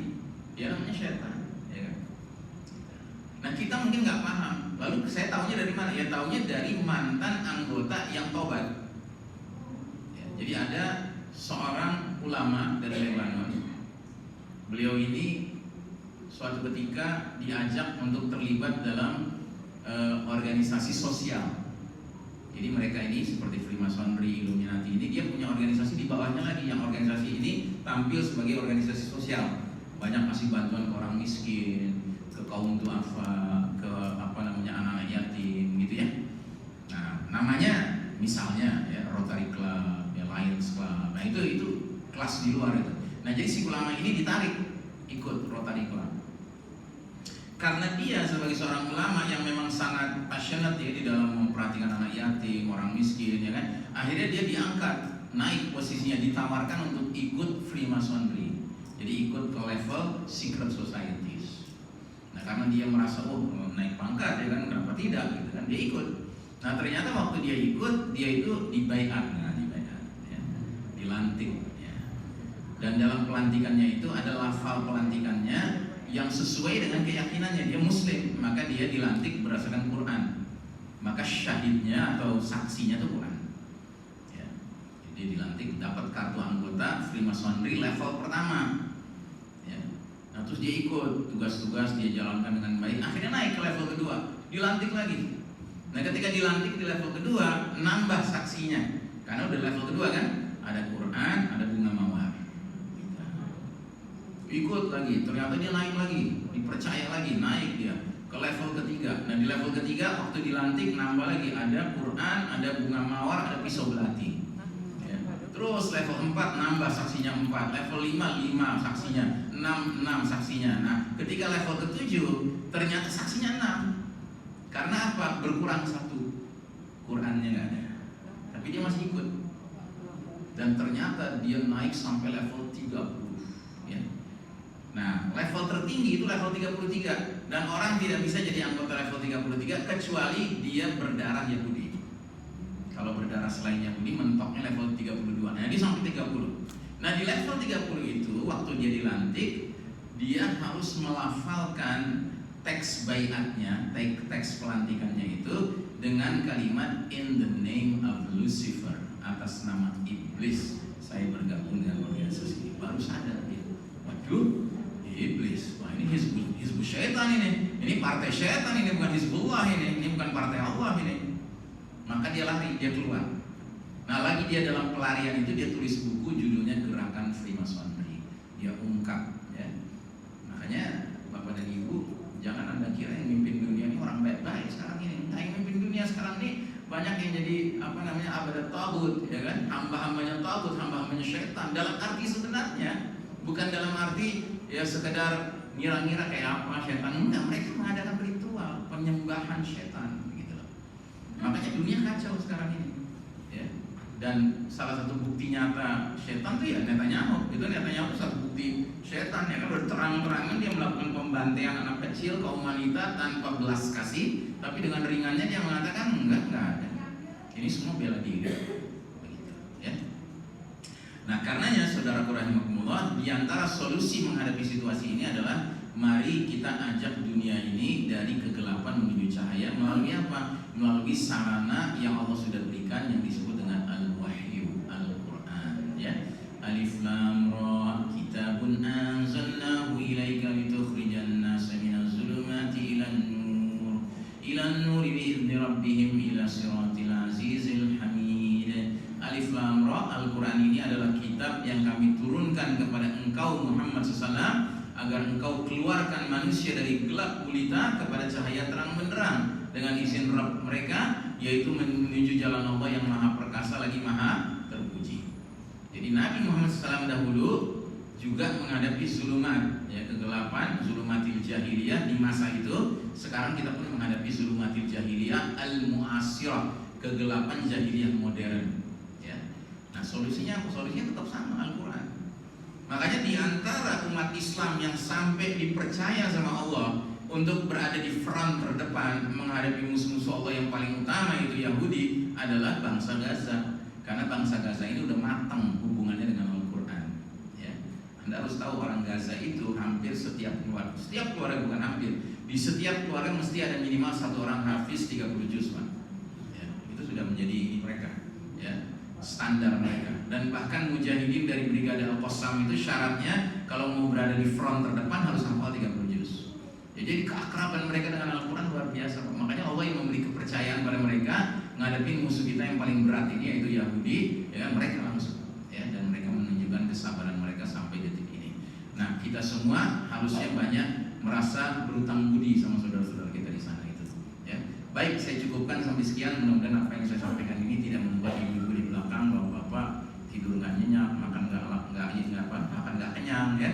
Tapi insya Allah makin bergairah, ya, karena dengan kesadaran kita bahwa inilah zaman kita harus lebih banyak memperkuat diri keluarga kita secara keimanan, ya, keislaman kita, keakraban kita dengan Al-Quran, dengan harapan kita lah yang dipilih Allah mengajak manusia dunia ini dari gelap gulita menuju cahaya terang benderang. Wassalamualaikum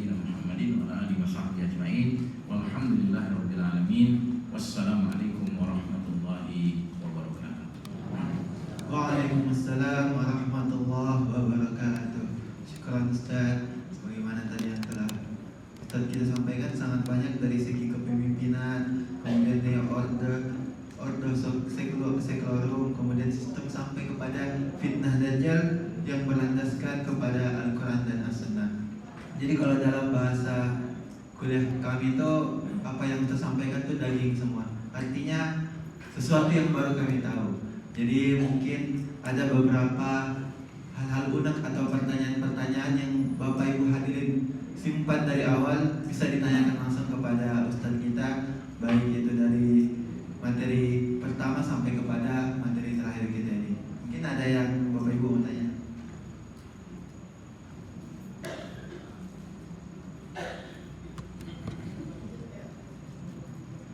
Assalamualaikum warahmatullahi wabarakatuh. Waalaikumsalam. Betul-betul mantap dan saya juga sekarang bertanya ini, apakah kejadian-kejadian sekarang di negeri Wakanda itu, tolong Pak Ustaz ya, jangan kalau saya lihat di YouTube Ustaz, kalau Ustaz ngomong mengenai Hamas langsung di blok. Jadi carilah kata-kata lain, jangan cerita Hamas lagi Ustaz. Karena sekarang setiap Ustaz ngomong Hamas langsung hilang Ustaz. Jadi kembali pertanyaan saya Pak. Pertanyaan pertama timbul, hari ini saya dapat berita Ustaz bahwa para peserta paskibra yang berjilbab dipaksa melepas jilbab. Itu yang akan terjadi di IKN tanggal 17 nanti.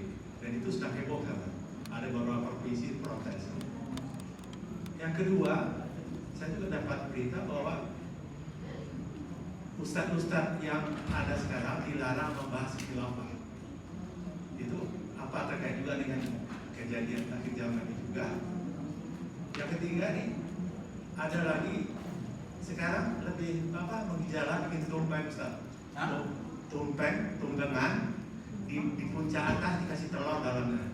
Sehingga waktu dipotong telur dengan tumpeng itu jadi apakah ini terkait juga dengan duit $1 itu Ustaz? Jadi dan terakhir hari kemarin terjadi insiden di Al-Aqsa, 2.500 Yahudi rame-rame ke Masjid Al-Aqsa, katanya mau meruntuhkan masjid.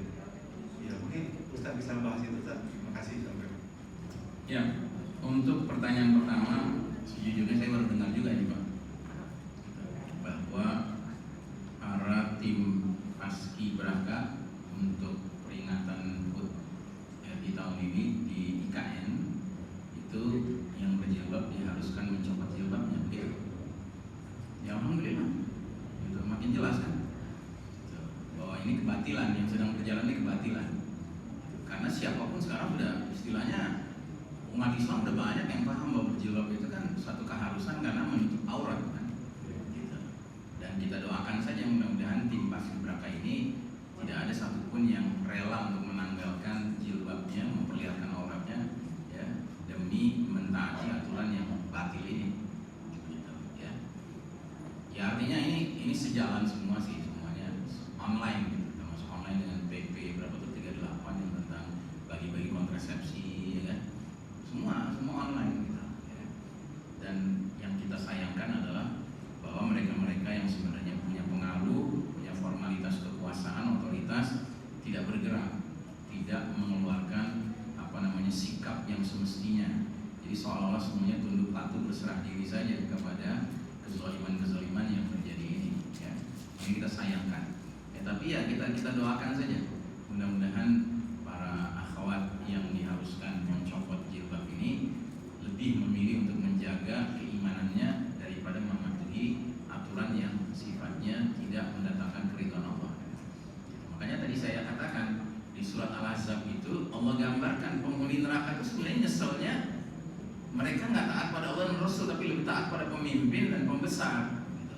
Malah kalau kita lihat berbagai tafsir itu ketika mengatakan sadatana wa kubara'ana, kita kan terjemahannya itu pembesar-pembesar kami dan pemimpin-pemimpin kami dan pembesar-pembesar kami. Tapi kalau beberapa tafsir itu mengatakan yang disebut dengan sadatana wa kubara'ana, sadatana itu pemimpin ya, tapi kubara'ana itu maksudnya pemuka agama gitu.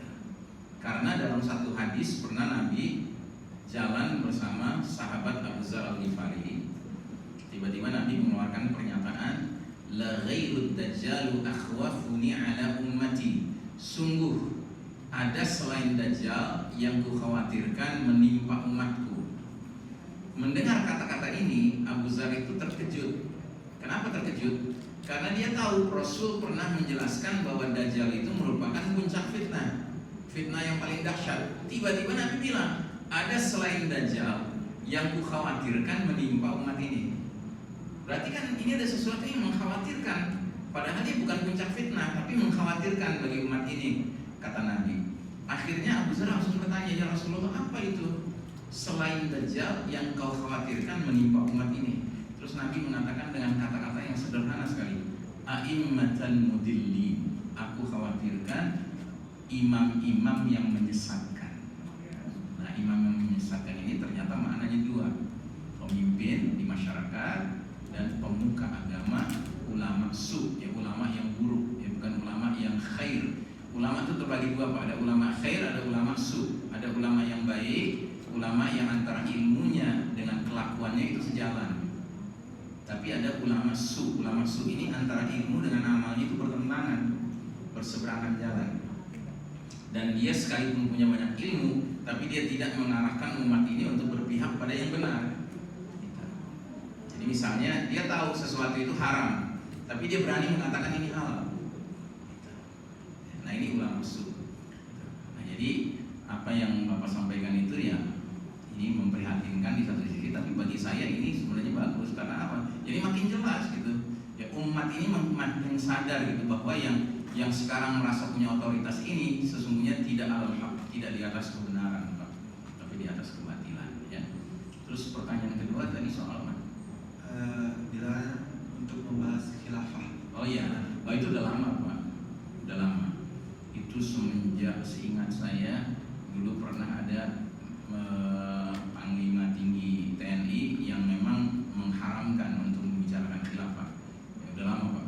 Tapi alhamdulillah karena istilah khilafah yang dari Nabi Muhammad SAW ya nggak bisa dihilangkan Pak, nggak mungkin. Gitu. Ya umat biar bagaimanapun lebih percaya pada Nabi dong daripada selain Nabi kan. Gitu. Ibaratnya umat ini sudah sangat mengikuti anjurannya Imam Syafi'i. Imam Syafi'i itu pernah berziarah ke Masjid Nabawi, lalu begitu di depan makam Rasul, beliau mengeluarkan pernyataan, pendapat siapapun selain penghuni makam ini boleh diterima, boleh ditolak. Tapi kalau sudah penghuni makam ini yang berbicara, seorang mukmin wajib menyatakan sami'na wa ta'na. Gitu. Jadi kalau orang lain yang ngomong khilafah itu nggak boleh, gitu kan ya orang lain, bukan Nabi yang ngomong. Tapi kalau Nabi ngomong ya kan ya kita ikut Nabi dong. Gitu. Orang lain siapa? Ya, dia punya kuasa apa? Ya. Oke itu yang kedua. Yang ketiga Pak? Tentang tumpengan yang diberi telur. Nah itu saya nggak paham tuh Pak, terus terang. Cuma saya ngerti tumpeng itu bentuknya mirip kayak piramid juga. Cuma soal tumpeng telur saya nggak paham. Mungkin yang punya background Jawa mungkin di sini ngerti gitu, atau background paham kultur seperti itu ya. Saya nggak paham Pak. Yang keempat. Kemudian tadi ada berkaitan dengan 2.500 orang Yahudi. Oh iya, jadi ini memang berita penting Pak. Jadi kemarin ini beberapa hari yang lalu sebanyak 2.000 sampai 2.500 Israeli settlers ya. Settlers ini artinya pemukim ilegal. Jadi kalau di Palestina itu orang-orang Israel itu ada yang memang sudah tinggal di satu tempat, tapi ada juga yang dia baru datang, misalnya dari Eropa gitu ya. Terus dia nggak punya tempat. Akhirnya apa yang dia lakukan? Dia diantar oleh tentara, ya, tentara Israel, datang milih-milih rumah. Milih rumah orang Palestina dipilih. Nah, saya mau yang ini. Nah, udah, itu namanya orang Palestina diusir dari situ. Itu namanya settler, Pak. Pemukim ilegal Israel. Nah, jadi mereka ini rata-rata condong kepada aliran politik sayap kanan ekstrim. Ya, kita tahu kalau istilah sayap kanan itu berarti ultranasionalis.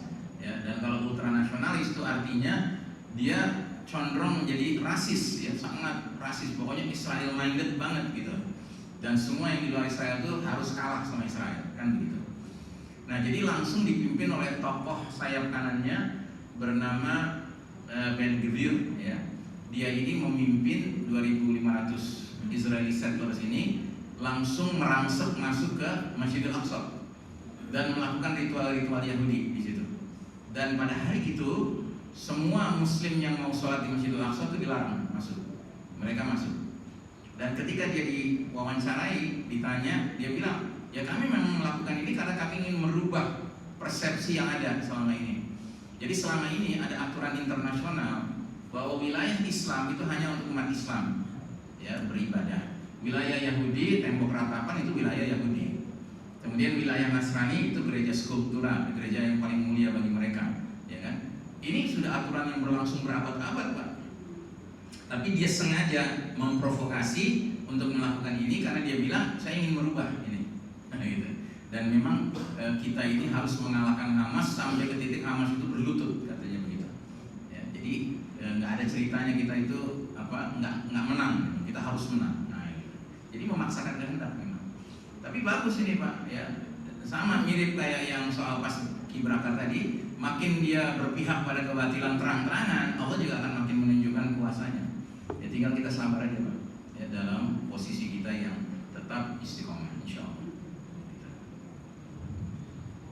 Ya mungkin masih ada yang mau nanya dari ibu-ibu.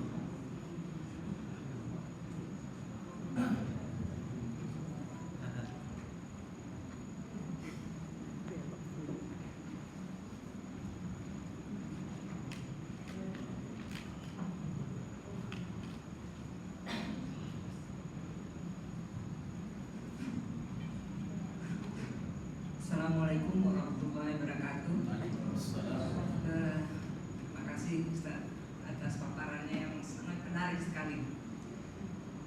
Di sini saya ingin tanyakan Ustaz. Tadi Ustaz menyampaikan sekarang ini kan banyak ulama-ulama Ustaz yang beraliran agak melenceng gitu. Nah kita sebagai jamaah biasa yang levelnya kan bermacam-macam Ustaz.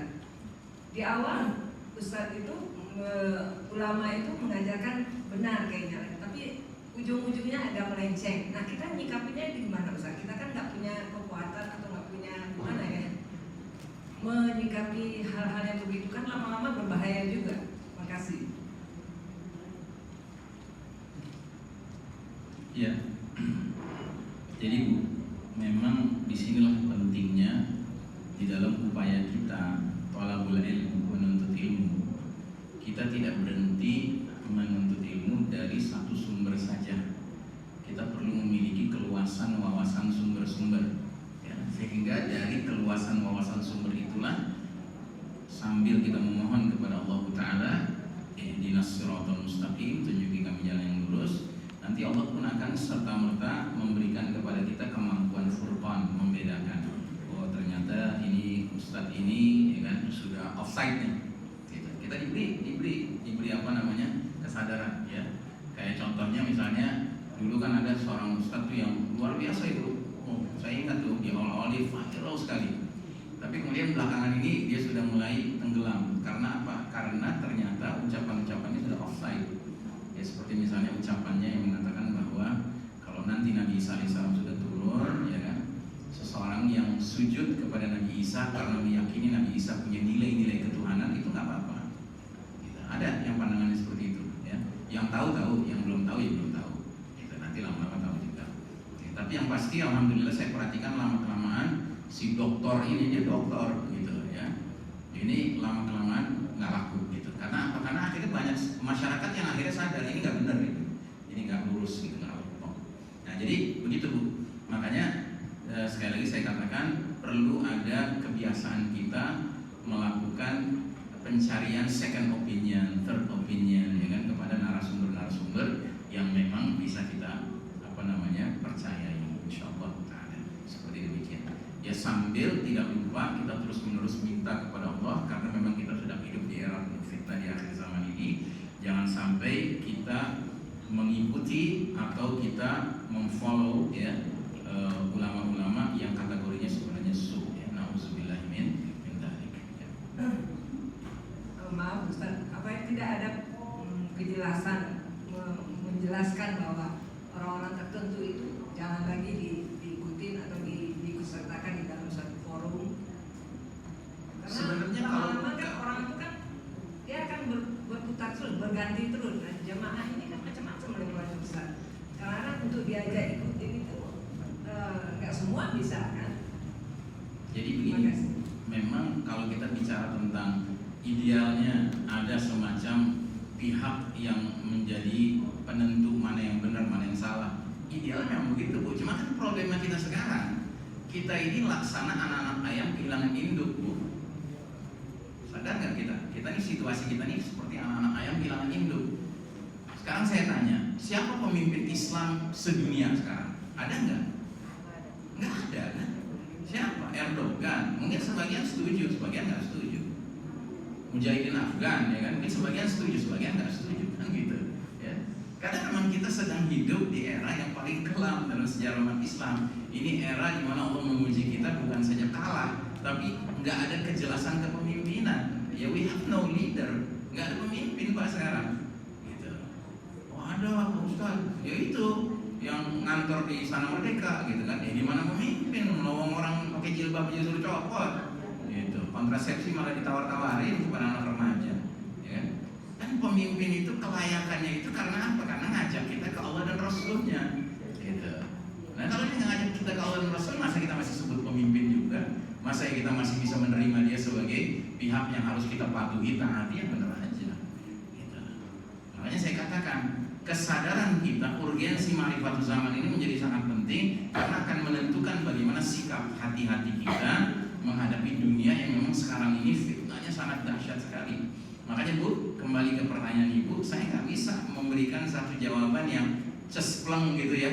Ibu tinggal ikuti lembaga MUI misalnya gitu, ya nggak bisa juga. Karena MUI nggak sepenuhnya semua fatwanya pasti 100% benar, nggak juga. Ya, nggak mungkin saya mengatakan seperti itu. Ya, karena track recordnya juga sudah kelihatan. Nah, kadang-kadang oke, tapi kadang-kadang juga bermasalah. Begitu. Nah, yang penting kalau saya katakan sekarang, kita ini masing-masing harus berlomba taqarrub ilallah, mendekatkan diri kepada Allah dengan banyak berbuat aktivitas ibadah, ya, dan kemudian kita pastikan kita berada di dalam sohbatus sholihin, persahabatan orang-orang soleh, pergaulan orang-orang soleh, dengan harapan ketika kita bersama-sama berjalan saling nasihat menasihati, ya, setiap kali kita mendengar ada sesuatu yang muncul yang perlu kita pertanyakan, kita pertanyakanlah, kita tanya kepada pihak-pihak yang sesungguhnya ya kita dibimbing oleh Allah untuk melihat bahwa ya ini pihak ini bisa kita tanya, kita percaya kepada dia, ya, dan itu pasti bisa berbeda-beda antara satu orang dengan orang lainnya, ya, ya begitulah resiko hidup di zaman yang penuh ujian ini, gitu. Tapi percayalah, kesungguhan kita mencari mana yang tepat, ya kan, itu sudah punya nilai sendiri di sisi Allah Subhanahu Wa Taala. Wallahu a'lam bishawab. Terima kasih Ustaz. Ya.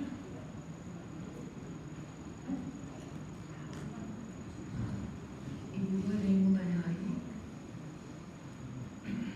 Ustaz, saya mau tanya ya. Silakan. Itu kalau $1 itu kan sudah ada sejak zaman bahala lah gitu lah Ustaz ya. Berarti Freemason ini sebenarnya sudah kuat sejak lama. Ya. Tapi kenapa kok masa kelamnya baru sekarang? Lalu dengan adanya perang itu, seharusnya kan umat Muslim tuh udah kayak seharusnya udah sadar ya dengan ini kan tanda-tanda dajjal banget nih ya. Tapi saya sendiri juga baru nggak gitu loh. Jadi maksudnya yang tersirat dari uang $1 ini apa gitu loh untuk umat Islam, dan sebenarnya dajjal itu dia bersembunyi di mana gitu loh Ustaz? Kok sampai mereka tahu gitu loh harus menyembelih anak kayak gitu kan, berarti kan ada apa sih namanya dialog kan dengan si dajjal ini maunya apa gitu. Jadi kan berarti kan sebenarnya dia ada persembunyiannya ada gitu loh. Jadi itu sih Ustaz yang mau saya tanya. Terima kasih Ustaz. Ya. Jadi di balik pertanyaan Ibu udah ada jawabannya, Bu. Kan Ibu nanya, kan mereka sudah lama nih Freemasonry segala macam ini gitu. Tapi kok kayak saya aja saya baru ngeh gitu. Nah itu jawabannya, Bu. Ibu aja baru ngeh gitu, ya kan? Sehingga masih banyak umat Islam yang belum ngeh. Gitu. Sehingga udah sekian lama juga ya tetap aja yang peduli, yang nggak peduli kan gitu. Nah saya alhamdulillah merasa berkewajiban untuk membuat kita sama-sama peduli gitu. Ya. Jadi ya alhamdulillah, Bu. Ya, better late than never kan, mendingan terlambat daripada nggak sadar-sadar juga gitu. Kan yang repot kalau udah dikasih tahu masih nggak mau nyadar juga gitu, masih juga berpihak kepada Freemasonry, kepada Illuminati dan kawan-kawannya, ini jadi masalah gitu. Makanya akhirnya pengetahuan is not everything, pengetahuan bukan segala-galanya. Ya. Coba kita belajar dari doa yang bunyinya Allahumma arinal haqqa haqqan. Berhenti nggak di situ doanya? Nggak berhenti kan, ada lanjutannya kan. Ya Allah, tunjukkanlah pada kami yang hak itu hak. Allah tunjukin kepada kita. Itu namanya pengetahuan. Tapi doa kita nggak berhenti pada pengetahuan. Warzuqna tiba'ah, dan berilah kami rezeki untuk bisa mengikutinya. Mengikuti kebenaran itu sikap, itu amal gitu. Tapi kalau mengerti mana yang hak, itu namanya ilmu. Sekarang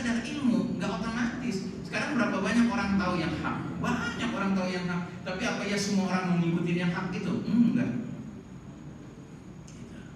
Termasuk kita doa wa arinal batila batilan, tunjukkan pada kami ya Allah yang batil itu batil. Ini pengetahuan. Alhamdulillah kita jadi tahu, oh ya ini batil ya, ini batil. Tapi kita berdoa sungguh-sungguh untuk bagian keduanya, warzuqna ijtinaba, berilah kami rezeki Allah untuk bisa menjauhinya. Nah, jangan sampai ilmu udah sampai kepada kita, oh ini batil, tapi diam-diam kita masih doyan juga sama yang batil. Gitu. Kita nggak mau menjauhinya. Jadi problem kita tuh selalu dua ini. Di satu sisi pengetahuan, tapi di lain sisi sikap dan tingkah laku kita sebagai efek dari pengetahuan itu tumbuh atau tidak, konsisten atau tidak. Karena kita ini terdiri dari bukan sekedar ruh. Di dalam diri kita ada ruh, ada nafas, ada jiwa. Dan jiwa inilah yang punya beberapa pilihan. Bisa nafsul mutmainnah, bisa nafsul ammaratun bisu, bisa nafsul lawamah. Nah yang ideal kita semua membentuk diri kita menjadi orang-orang yang memiliki jiwa nafsul mutmainnah, jiwa yang tentram. Tentram dalam apa? Tentram dalam mengerti yang hak itu hak, dan tentram dalam membela yang hak. Tentram dalam mengerti yang batil itu batil, dan tentram di dalam sikap menolak yang batil, memerangi yang batil kalau perlu. Begitu. Nah, jadi ketentraman jiwa ini muncul dari mana? Dari perpaduan antara ilmu dan sikap dan amal. Begitu. Jelas ya Bu? Gitu. Jadi sesungguhnya pertanyaan Ibu sekaligus menjawab. Ustaz, ini udah lama kok umat Islam nggak kunjung sadar gitu. Saya aja baru sadar. Nah, itu kalimat itu tuh rahasianya Bu. Ya Ibu aja baru sadar. Dan di luar sana masih banyak yang belum sadar Bu, belum ngerti. Karena apa ya, belum nyampe. Saya pun baru tahu tahun berapa, 2000-an awal kali baru tahu saya. Baru 24 tahun yang lalu. Gitu. Belum lama. Mestinya kan ini kita tahunya dari awal, dari sejak saya balik, mestinya langsung tahu gitu kan. Makanya bersyukurlah kalau ada anak-anak yang belum balik udah ngerti gitu. Ya, dengan harapan dia akan terus menjadi calon-calon mujahid dan mujahidah. Jelas ya Bu? Ya, clear ya? Ada yang kelupaan.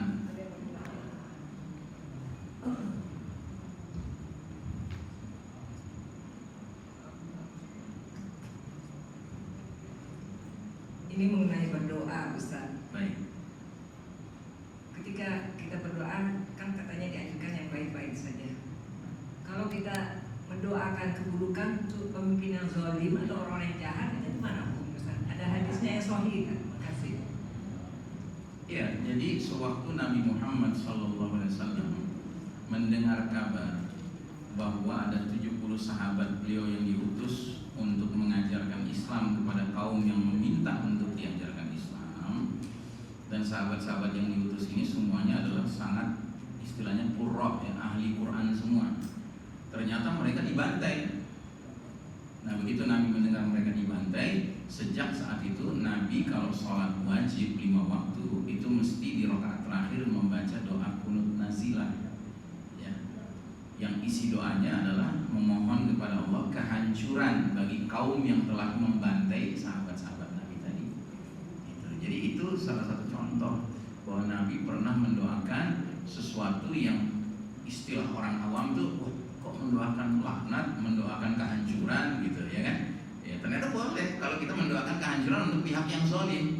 Makanya ada ayat bunyinya la udwana illa 'alaz zalimin. Tidak ada permusuhan kecuali kepada orang-orang yang zalim. Ya. Jadi kita ini harus sadar bahwa yang namanya kita beragama itu bukan melulu urusan cinta.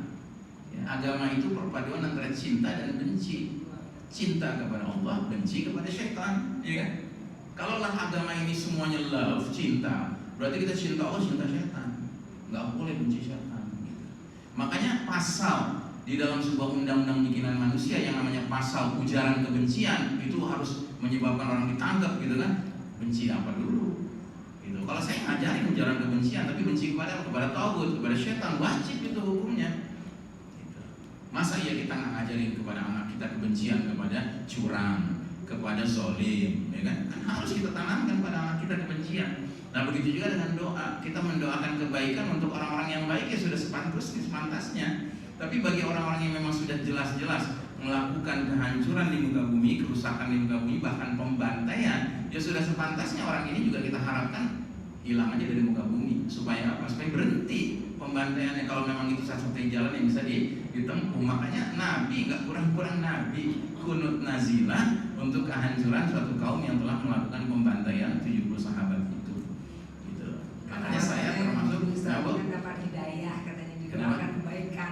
Kan kebanyakan begitu, Ustaz. Memangnya Nabi sebelumnya nggak membacakan doa supaya dapat hidayah? Gitu. Jadi ketika kita tidak tahu track record seseorang, ya kan, jelas sikap pertama kita adalah kita inginkan dia mendapat hidayah.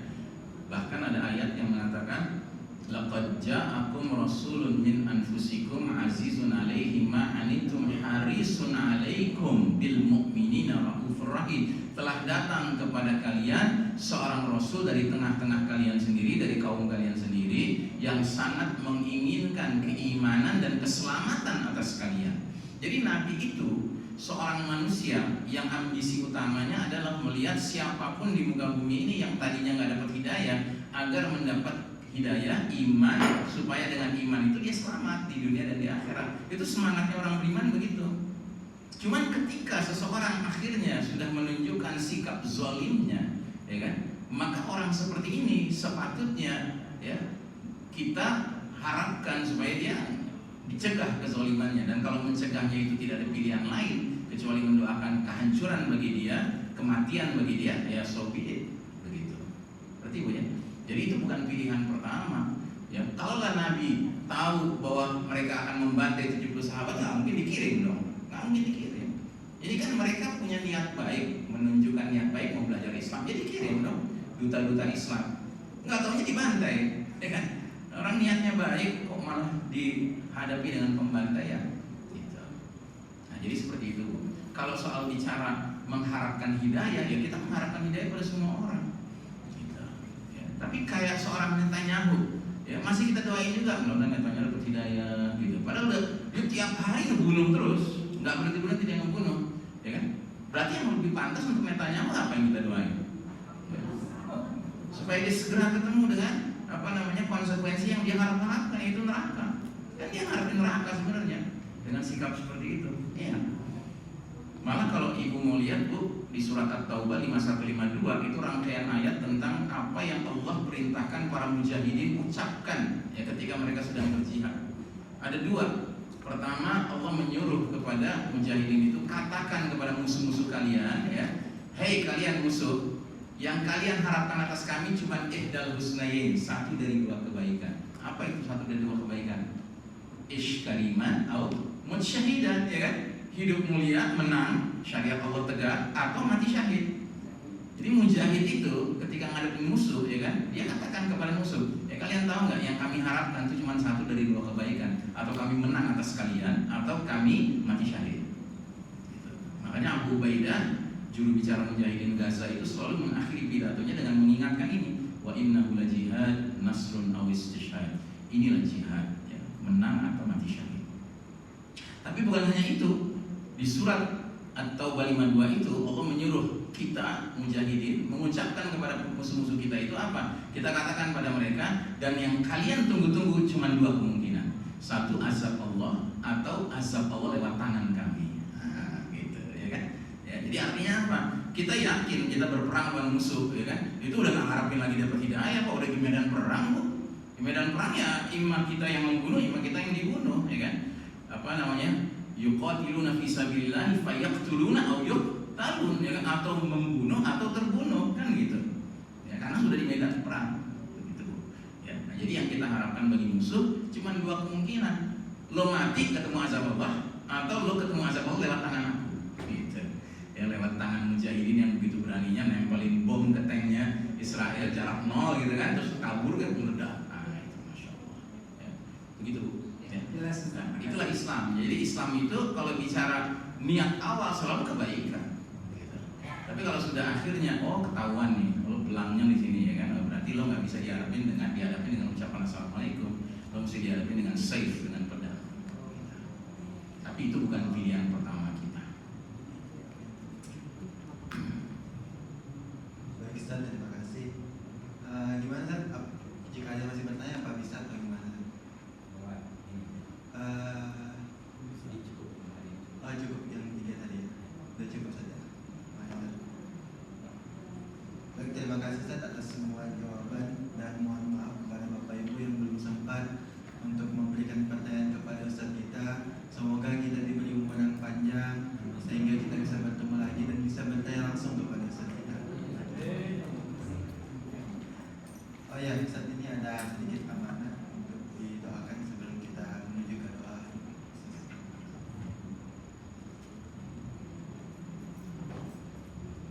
Ibu Rani Putri binti Indra Kencana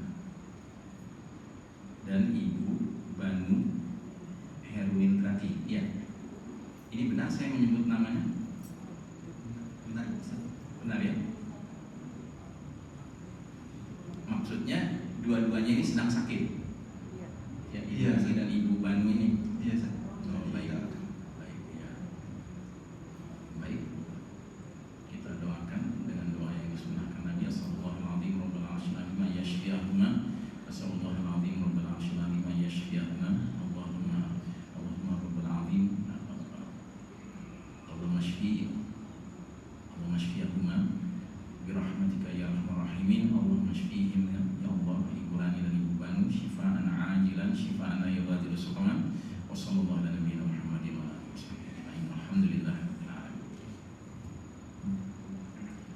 Baik, Ustaz, terima kasih sebesar-besarnya perwakilan dari saya.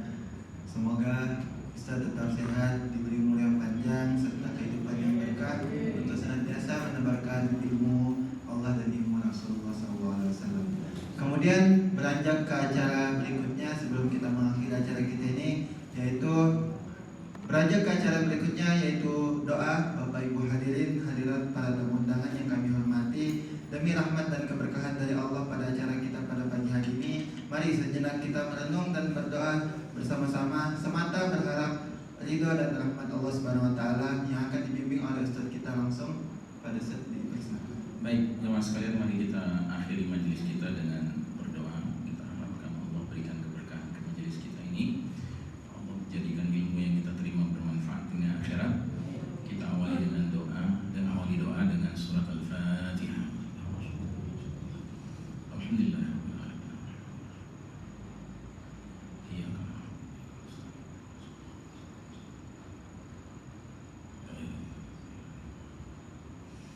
Alhamdulillah rabbil alamin, hamdan yu'afi ni'amahu wa yukafi mazidah. Ya Rabbana lakal hamdu kama yanbaghi li jalali wajhika wa 'azimi sultanik. Allahumma salli ala Muhammadin wa ala alihi wa sahbihi ajma'in. Allahumma ighfir lana wa liwalidina warhamhum kama rabbawna shighara. Rabbana ighfir lana wa li ikhwanina alladhina sabaquna bil iman wa la taj'al fi qulubina ghillan lil ladzina amanu rabbana innaka ra'ufur rahim. Allahumma a'izzal islam wal muslimin. Allahumma adhil asy-syirka wal musyrikin. اللهم انصر المسلمين المظلومين المستضعفين في كل مكان وفي كل زمان. اللهم انصر اخواننا المسلمين المظلومين المستضعفين في غزة وفلسطين. اللهم اشفي مرضاهم. اللهم تقبل شهداءهم. اللهم انصر اخواننا المجاهدين في سبيل الله في غزة وفلسطين على اعدائك اعداء الدين اليهود الحاقدين الظالمين. اللهم حرر مسجد الاقصى ومعي مسجد الاقصى الى رحاب المسلمين. اللهم اكرمنا بالصلاة في مسجد الاقصى قبل الممات. اللهم انا نعوذ بك من عذاب جهنم ومن عذاب القبر ومن فتنة المحيا والممات ومن شر فتنة المسيح الدجال. ربنا آتنا في الدنيا حسنة وفي الآخرة حسنة